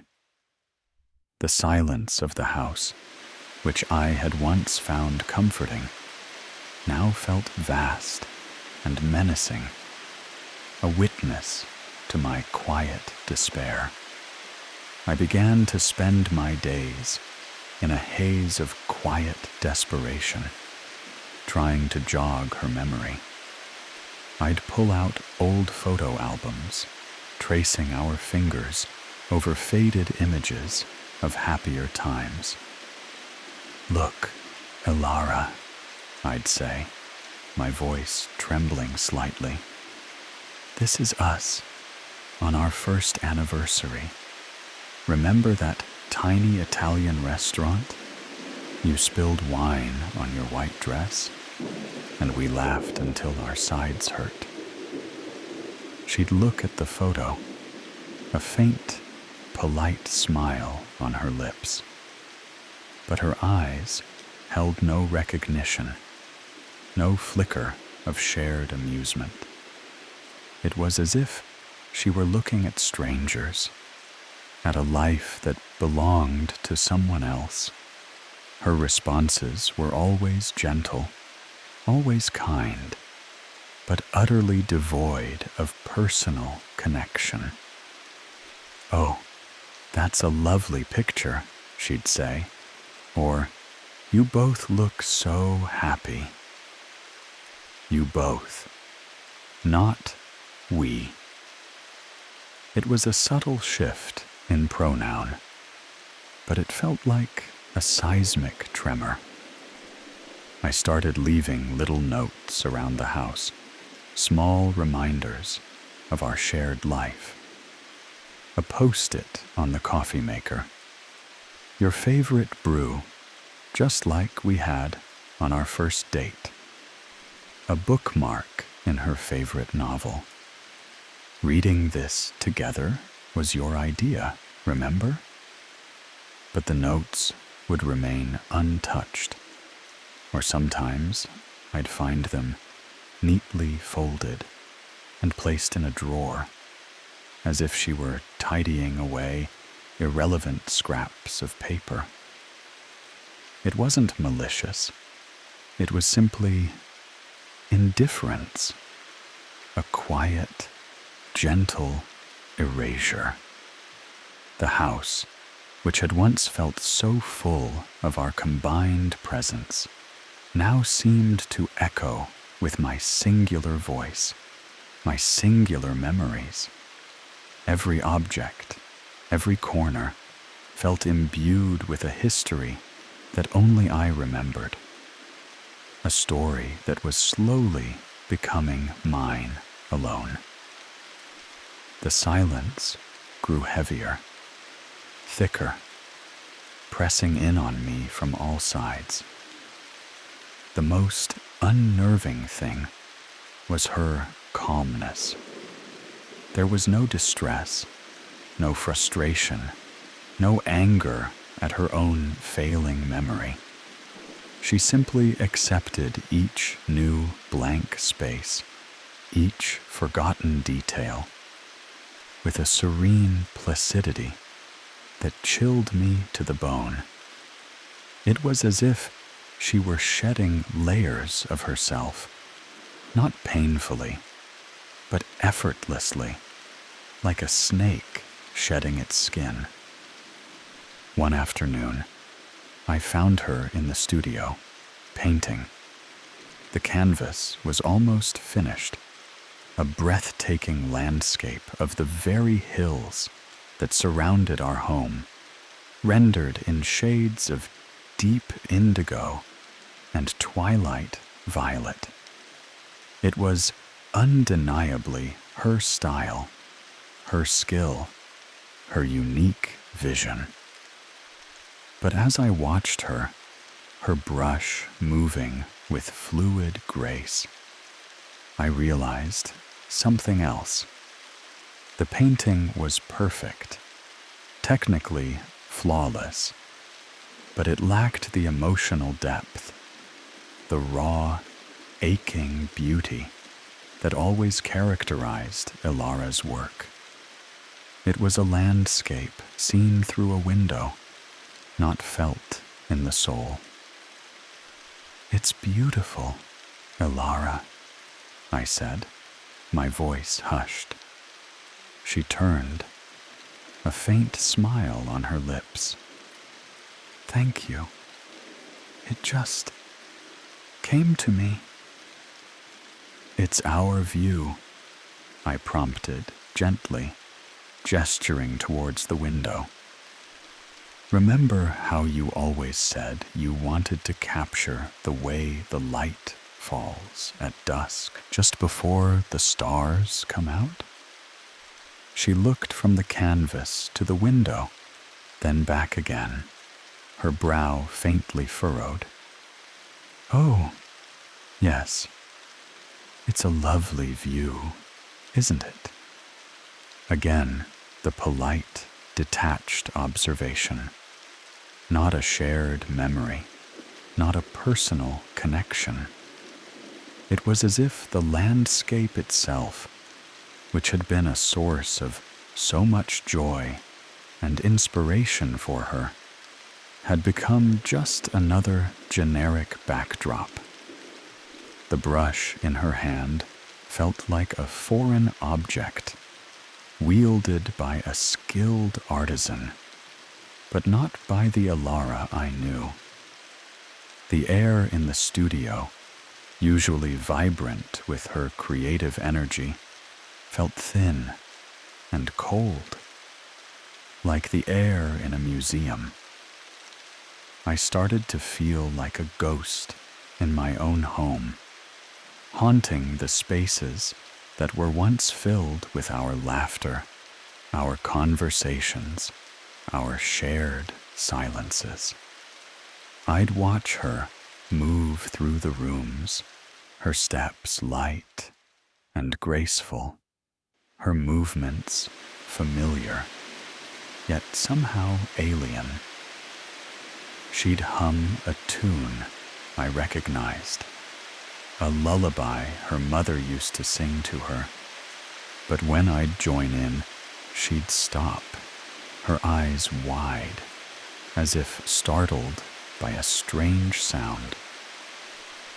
"What was that?" she'd ask, her voice soft, curious. "That's the song your mother used to sing," I'd say, my heart aching. "You taught it to me." She'd nod slowly, a faint, polite smile.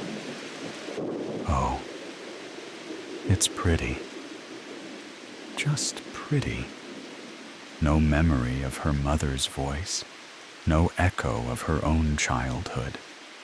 It was as if the emotional resonance of everything had been carefully, meticulously stripped away, leaving only the bare, functional surface.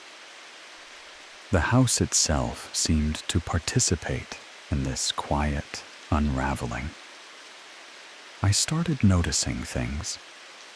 A door that I was certain had always been a solid, unvarnished oak now seemed to have a faint, almost imperceptible grain of a darker wood, as if it had been replaced or subtly altered without my knowledge. A small, decorative tile in the kitchen, which I distinctly remembered as being a deep sapphire blue, now seemed to shimmer with a hint of emerald green when the light hit it just so. These were tiny, insignificant details, the kind you'd normally dismiss as tricks of the light or faulty memory. But combined with Ilara's changes, they began to weave a tapestry of quiet, creeping doubt. Was it me? Was I losing my mind? Was the stress, the grief, the profound loneliness twisting my perception of reality? I tried to talk to her about it, gently, carefully. "Ilara," I'd begin, "do you remember when we chose that tile for the kitchen? We spent hours looking at samples, trying to find the perfect shade of blue." She'd look at the tile, then at me, her head tilted slightly. "Did we? It's a lovely tile. I like the green in it." And then she'd move on, her attention already elsewhere, leaving me stranded in a memory that was now solely mine. A blue tile in a world that insisted it was green. The conversations became increasingly one-sided, a monologue of my past, punctuated by her polite, detached responses. It was like trying to grasp smoke, to hold on to something that was constantly slipping through my fingers. Sleep offered no escape. My dreams became a distorted echo of my waking life, filled with familiar faces that wore strange expressions, and places that shifted and changed as I tried to navigate them. I'd wake up in the pre-dawn hours, the house utterly silent, a cold sweat clinging to my skin. I'd lie there, listening to Ilara's soft, even breathing beside me, and wonder who she was, this woman sleeping next to me, whose hand I could hold, whose hair I could stroke, but whose mind seemed to be a vast, empty landscape where my memories had no place. The physical proximity was a cruel mockery of the emotional distance that had grown between us.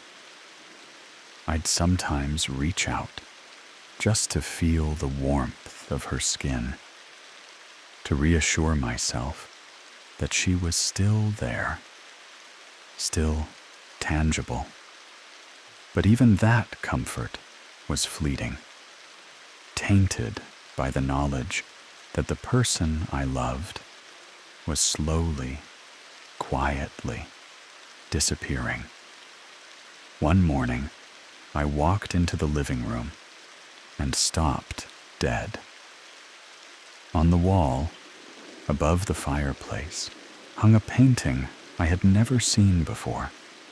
It was a portrait, rendered in Alara's distinctive style, of a woman with long, dark hair and piercing blue eyes, sitting by a window, gazing out at a stormy sea. The woman was beautiful, ethereal, yet utterly unfamiliar. I stared at it, my mind reeling. How could I have never noticed it? It was a large canvas, impossible to miss, and the style was unmistakably Alara's. "Alara?" I called out, my voice hoarse. She came in from the kitchen, wiping her hands on a dish towel, her expression serene. "Yes, dear?" "This painting," I said, pointing a trembling finger at the portrait. "Where did it come from? Who is she?" Alara followed my gaze, her eyes resting on the painting. A faint smile touched her lips. "Oh, that's my favorite," she said, her voice soft, almost dreamy. "I finished it last week. It's a self-portrait, of course." My blood ran cold. "A self-portrait?" I whispered, my voice barely audible. The woman in the painting bore no resemblance to Alara. Alara had short, auburn hair and warm, hazel eyes. The woman in the painting was a stranger. "But that's not you?" I said, my voice rising slightly. "Your hair is short.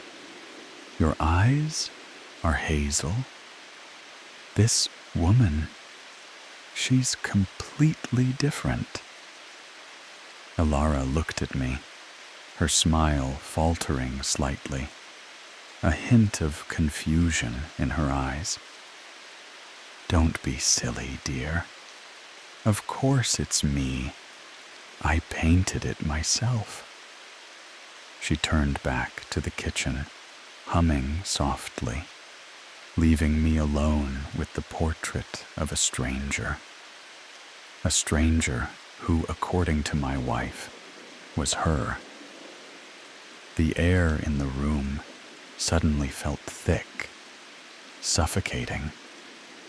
I felt a dizzying sense of disorientation, as if the very foundations of my reality were crumbling. It wasn't just memories now. It was her very identity, and my own. If she believed this stranger was her, then who was I, married to this stranger? The question hung in the air, a chilling echo in the quiet room. I walked closer to the painting, examining it with a desperate intensity, as if I could find some clue, some hidden truth in the brushstrokes. The woman's eyes in the portrait seemed to follow me, a knowing, unsettling gaze that seemed to mock my confusion. I reached out, my fingers hovering just inches from the canvas, a strange urge to tear it down, to rip away this false image. but I couldn't. My hand trembled, and I let it fall to my side. What would be the point? It wouldn't change what she saw, what she believed. From that day on, the portrait remained, a silent, unsettling presence in our living room. Elara would often sit and gaze at it, a serene expression on her face, as if contemplating her own reflection. And each time, a fresh wave of cold dread would wash over me. It was a constant, tangible reminder of the chasm that had opened between us, a visual manifestation of the person she was becoming, a person I didn't know, a person who didn't know me. I started avoiding the living room, finding excuses to be elsewhere in the house, in the garden, anywhere but in the presence of that haunting image. But even when I wasn't looking at it, I could feel its presence, a silent accusation, a testament to my failing grip on reality. The house continued its subtle transformations. The old, familiar scent of beeswax polish and dried lavender that usually permeated the air was slowly replaced by a faint, metallic tang, almost imperceptible, like the smell of old coins. The light, which had always been warm and golden in the afternoons, now seemed to possess a peculiar, almost clinical brightness, even on overcast days, casting harsh, unforgiving shadows. I'd walk into a room and feel a subtle shift in temperature, a sudden chill in a spot that had always been warm, or a strange warmth in a usually cool corner. It was like the house itself was breathing, shifting, subtly rearranging its internal organs, becoming something new, something alien. I started checking the locks obsessively, double-checking the doors and windows before bed, even though there was no one else for miles around. It wasn't a fear of intruders.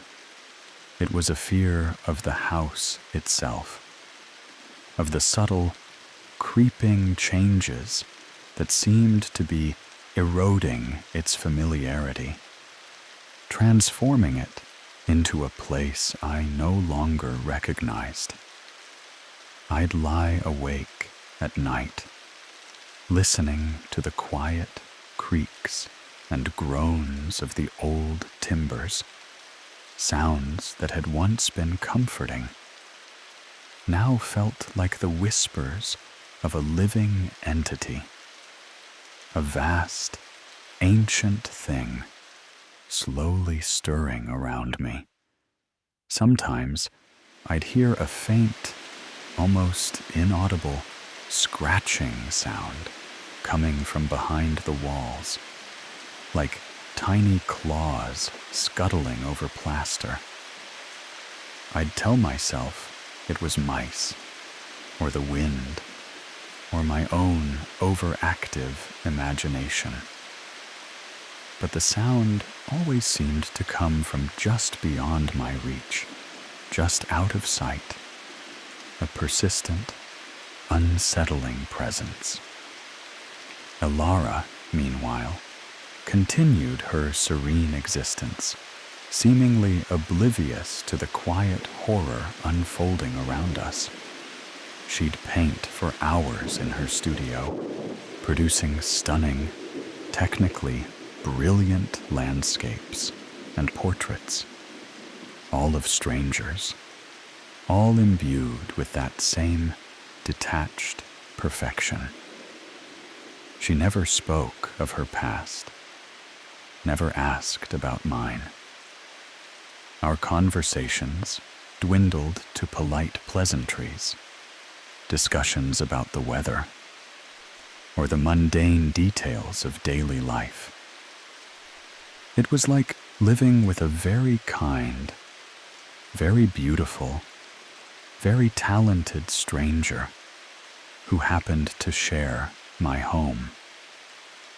The silence between us grew vast and deep, filled only with the unspoken questions that screamed in my mind. One evening, as dusk painted the sky in shades of bruised purple and faded rose, I found her in the garden, tending to the roses. She loved roses, always had. She knew every variety, every nuance of their scent and color. I watched her for a moment, her hands moving gently among the thorns, her face serene. "They're beautiful, aren't they?" I said, my voice soft. She looked up, a faint smile touching her lips. "Yes, they are. I've always found them so striking. What are they called again?" My heart sank. "They're your favorite, Elara. David Austin roses. You planted them yourself, remember? The year we moved in." She paused, her fingers stilling on a velvety petal. "Did I? I suppose I must have. They're very hardy." The way she said "very hardy" was like a gardener discussing a plant she'd just acquired, not one she'd nurtured for years. I felt a desperate urge to shake her, to scream, to force her to remember. But I knew it was futile. Her eyes, those beautiful hazel eyes that had once held so much warmth and recognition, now simply reflected the world back at me, devoid of personal history. It was like looking into a perfectly polished mirror that showed everything but yourself. I turned away. The scent of the roses, once so comforting, now felt cloying, suffocating. The beauty of the garden, which had been a shared joy, now felt like a cruel mockery. Everything that had once connected us, every shared experience, every cherished memory, was slowly, quietly being erased, and I was powerless to stop it. The silence of the house became my constant companion, a heavy, suffocating presence that pressed in on me from all sides. I found myself whispering to myself, just to break the quiet, just to hear the sound of my own voice, to reassure myself that I still existed. I'd recount old stories, our stories, out loud, to the empty rooms, to the unresponsive walls, hoping that somehow the echoes of our past could penetrate the veil that had fallen between us. But the words would simply hang in the air, absorbed by the vast, indifferent silence, leaving me feeling more isolated than ever. I started to notice that Elara's presence in the house was becoming lighter, Not physically, but in a subtle, almost ethereal way. Her footsteps, which had always been light, now seemed to make no sound at all. Her movements, always graceful, now seemed to flow with an unnatural fluidity, like water. Sometimes I'd turn around, and she'd be standing there, just behind me, her presence so quiet, so unexpected, that I'd jump. She'd offer a soft, polite apology, her eyes wide and innocent, but the unsettling feeling would linger. It was as if she were becoming less and less tethered to the physical world, slowly dissolving into the very air around us. One night, I woke to a sound, not the phantom ticking of the clock or the scratching in the walls. It was a faint, almost imperceptible humming coming from downstairs. It was a melody I didn't recognize, a low, resonant drone that seemed to vibrate through the very floorboards. I slipped out of bed, my heart pounding a slow, heavy rhythm against my ribs. The house was bathed in moonlight, casting long, distorted shadows that danced with every whisper of the wind. I crept down the stairs, my bare feet silent on the cool wood, drawn by the strange, hypnotic sound.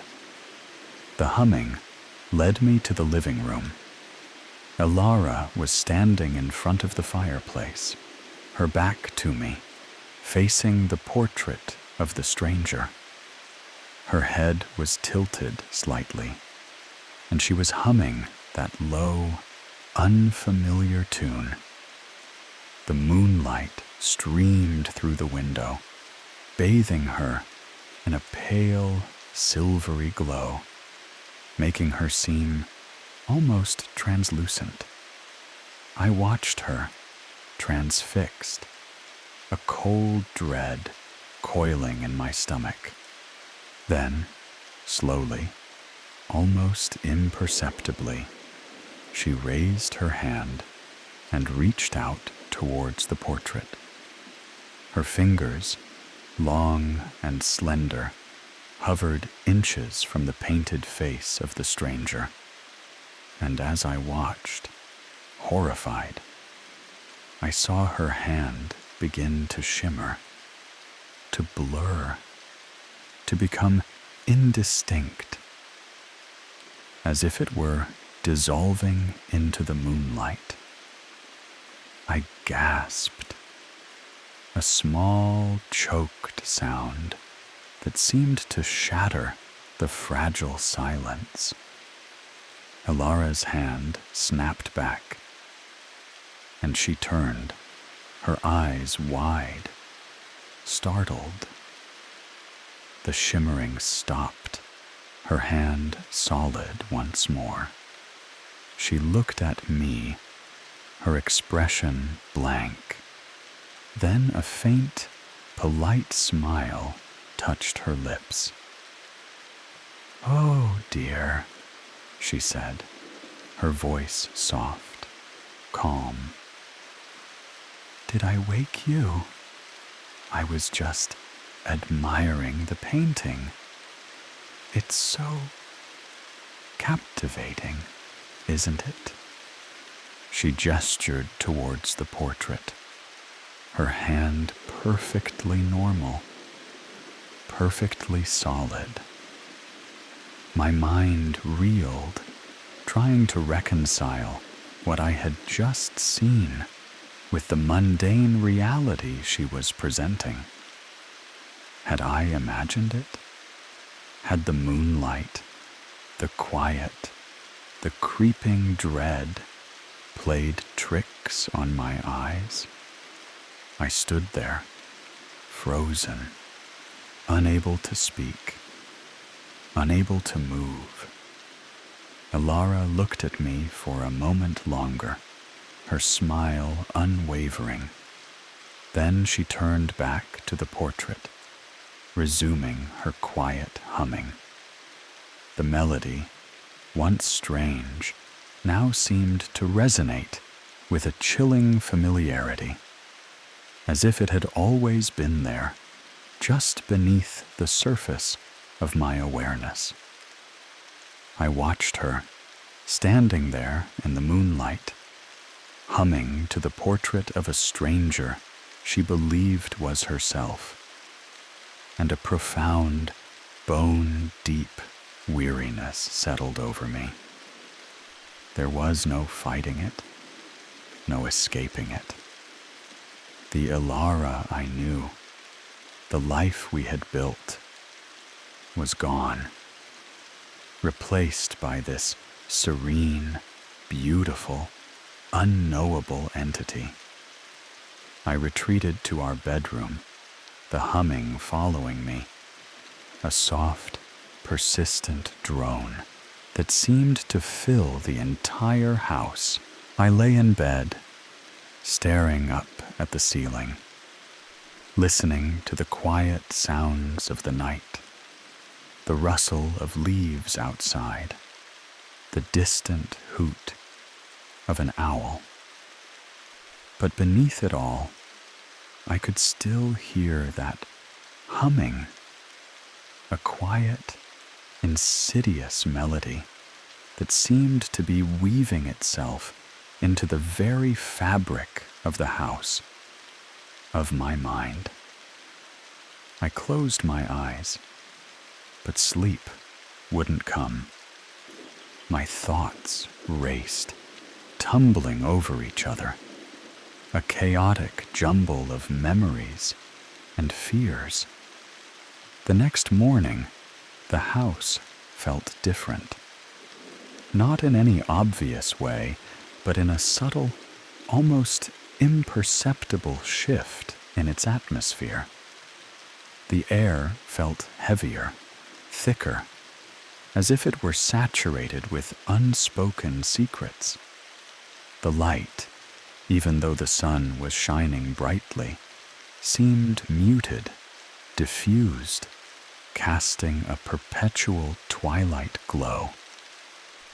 I walked through the rooms, touching familiar objects, running my hand over the smooth wood of the banister, the cool surface of the kitchen counter. But everything felt distant, as if I were observing it through a pane of thick, distorting glass. Elara was in the kitchen, making breakfast. The aroma of toast and coffee filled the air, a comforting scent that felt strangely out of place in the unsettling quiet. She turned as I entered, a gentle smile on her lips. "Good morning, dear," she said, her voice soft and even. "Sleep well?" I looked at her, truly looked at her, searching for any flicker of the Elara I knew. But her eyes were clear, serene, and utterly unburdened by memory. She was beautiful, undeniably so, but she was a stranger. I sat down at the kitchen table, the familiar wooden surface feeling cold beneath my fingertips. Elara placed a plate of toast in front of me, then sat opposite, sipping her coffee. The silence stretched between us, a vast, echoing space filled with my unspoken grief. "Elara," I began, my voice hoarse, "do you remember anything about us?" about our life together?" She looked at me, her head tilted slightly, a faint frown creasing her brow. "Us?" she repeated, her voice puzzled. "I'm not sure I understand, dear. We live in the same house, don't we? That's all." My breath hitched in my throat. "That's all." The words hung in the air, cold and final. It wasn't just memories she'd lost. It was the very concept of us. The shared history, the intertwined lives, the love that had defined our existence. It was all gone, erased, as if it had never been. I felt a profound sense of emptiness, a hollow ache in my chest. It was like watching a beloved book slowly lose its pages, until all that remained was an empty cover. I spent the rest of the day in a daze, moving through the house like a ghost. I tried to go about my usual routine, to find some semblance of normalcy, but every action felt meaningless, every familiar object a painful reminder of what was lost. I walked into the study, the room where I used to work, surrounded by books and the comforting scent of old paper. My desk was there, my chair, my computer. But everything felt subtly off, as if the room had been rearranged by an invisible hand.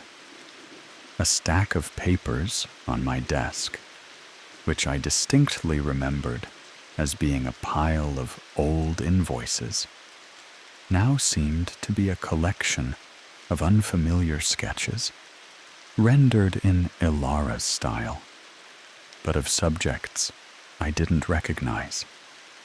I picked up one of the sketches, a detailed drawing of a strange, intricate machine, all gears and levers, unlike anything I'd ever seen. It was beautiful, unsettling, and utterly alien. I flipped through the rest of the stack, each sketch more bizarre than the last. Fantastical creatures, impossible landscapes, architectural designs that defied logic. And on the bottom of each sketch, in Ilara's elegant script, was a single, unfamiliar symbol. A swirling, looping design that seemed to pulse with a quiet energy. I stared at them, my mind struggling to comprehend. Where had these come from? How could they have appeared on my desk, in my study, without my knowledge? I heard Ilara's soft footsteps approaching, and I quickly replaced the sketches, trying to appear nonchalant. She entered the study, a book in her hand, and smiled at me. "Are you busy, dear?" she asked. "I was hoping to borrow this." She gestured towards a shelf filled with my old, worn copies of classic literature. I nodded, my throat tight. She picked out a book, a volume of poetry I had never seen before, its cover a strange, muted shade of gray. "This looks interesting," she murmured, flipping through the pages. "I don't remember seeing it before." I stared at the book, then at the shelf, my mind racing. I was certain that book had never been there. The shelf was filled with my carefully curated collection, every volume familiar, every spine a memory. Yet there it was, in her hands, a new, alien presence. "No," I said, my voice barely a whisper. I don't think that's one of mine." She looked at me, her brow furrowed slightly. "Oh?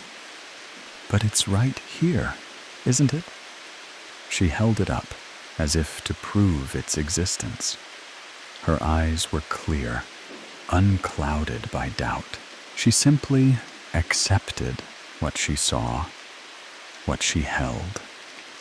It was as if her reality was constantly being rewritten, and she was the only one who could read the new script. And I, the lone observer, was left to witness the quiet, terrifying transformation. I spent the night in the study, unable to sleep, surrounded by the shifting reality of the house. I watched the shadows dance on the walls, listening to the subtle creaks and groans of the old timbers, each sound amplified in the vast silence. I tried to make sense of it all, to find a logical explanation for the disappearing memories, the changing objects, the strange new paintings. But there was no logic, no reason. It was a quiet, insidious madness, slowly consuming everything I held dear. The next morning, I found Alara in the kitchen, humming that strange, low melody again. She was making coffee, and as I watched, she poured it into a mug I didn't recognize, a tall, slender mug with a peculiar, swirling pattern on its surface. My mug, my favorite, chipped blue mug, was nowhere in sight. "Good morning," she said, her voice soft, serene. "Coffee's ready." I looked at the mug in her hand, then at the empty space where my own mug should have been. That's not my mug," I said, my voice trembling. She looked at the mug, then at me, a faint, puzzled expression on her face. "Isn't it? It's always been here, dear. My favorite." The words hit me like a physical blow. My favorite. Not our favorite, not your favorite, but her favorite. It was a small, seemingly insignificant detail, but it spoke volumes. It was as if my existence, my preferences, my very presence in her life were slowly being erased. I was becoming invisible, a phantom in my own home, a memory that was fading even faster than her own. I felt a cold, creeping despair settle over me, a profound sense of helplessness. There was nothing left to hold on to, nothing left to fight for. The person I loved was gone, replaced by a stranger who wore her face, spoke with her voice, but knew nothing of me. I walked out of the kitchen, leaving the untouched coffee, the strange mug, and the serene stranger behind. I walked through the house, each step heavy, each breath an effort. The rooms felt vast and empty, filled with echoes of a past that only I remembered. The light, that strange, muted light, seemed to press in on me, suffocating me. I went to the living room and stood before the portrait of the stranger. Her blue eyes, so unlike Elara's hazel, seemed to gaze directly into mine, a silent, knowing stare that held no warmth, no recognition.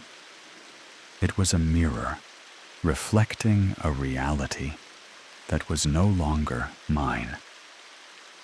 I went to the study, to my desk, and pulled out the stack of strange sketches.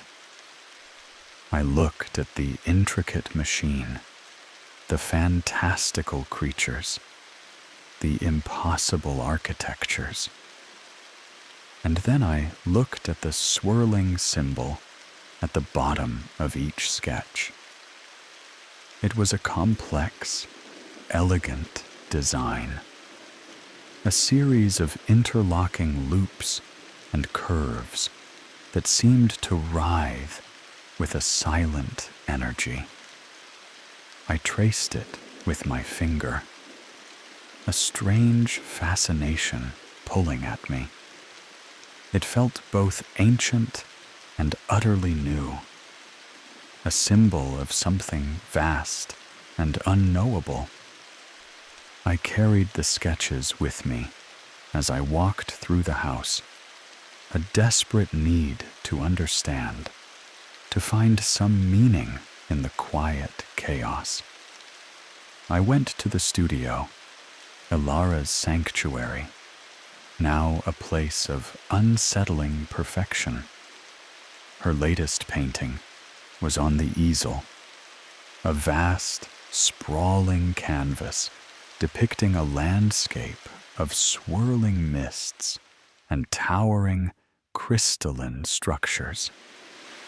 A world utterly alien, yet rendered with breathtaking skill. And in the corner of the canvas, almost hidden by a swirl of mist, was that same symbol, the intricate, looping design.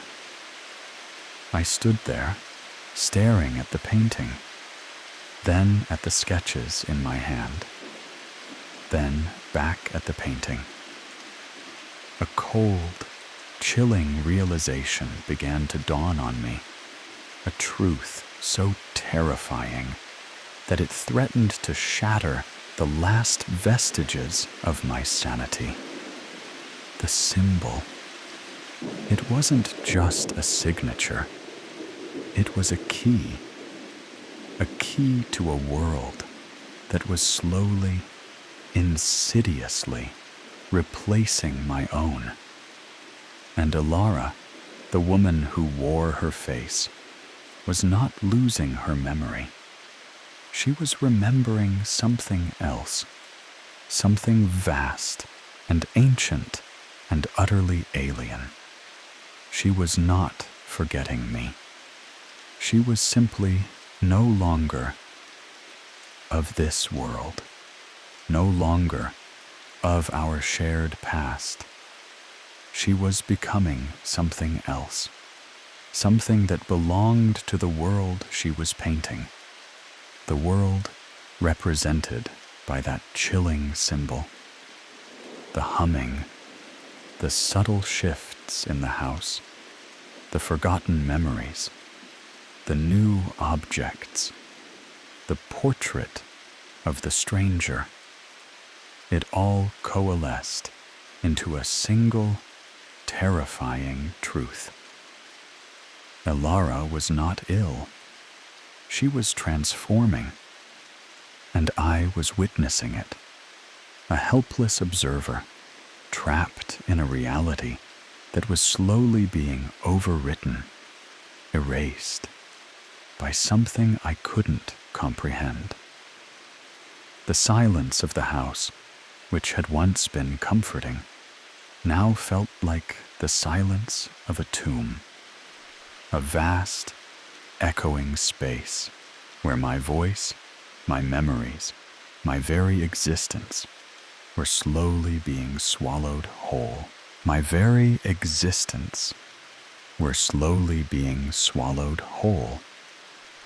I returned to the living room, drawn by an irresistible pull.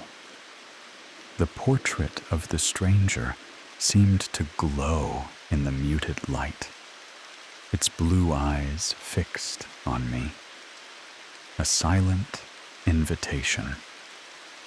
I walked towards it, my steps heavy, my mind a chaotic swirl of fear and despair.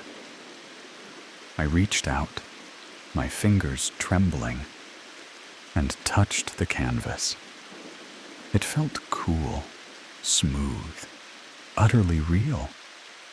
And as my fingers brushed against the painted face, I felt a faint, almost imperceptible vibration, a low hum that seemed to resonate through my very bones.